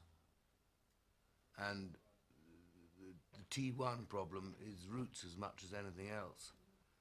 And we have, I sympathise with the tree officer enormously, because you're dealing with things which were planted or left and never expected to grow. People never thought, they don't think when they plant trees that they grow. And they have to be cut down sometimes, certainly pruned. And I would agree with the chairman, T1 to T5. I think T1's got, we were told, problems with the roots, and they do uproot things. The other ones, I think they're relatively harmless. The birch trees, they grow to a penny anyway. But that I would support.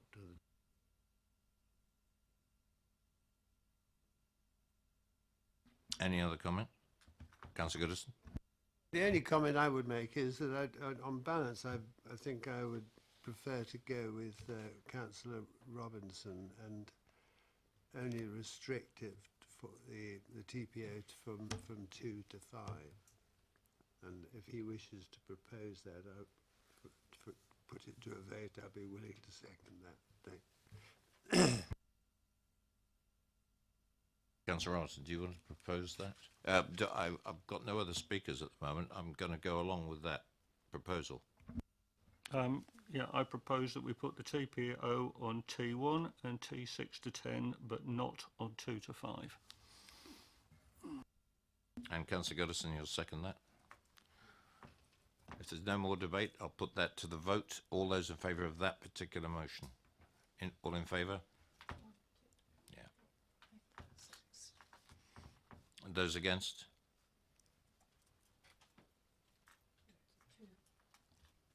That's carried. Officers? Okay, yeah, I can confirm that the TPO will be confirmed subject to modification to include only trees T1, T6, T7, T8, T9 and T10, and will omit T2, T3, T4 and T5 from the order. Right, thank you very much. That's the end of the applications. It's not the end of the meeting because we have the quarterly appeals paper to address. And I hand that over to Mike Townsend.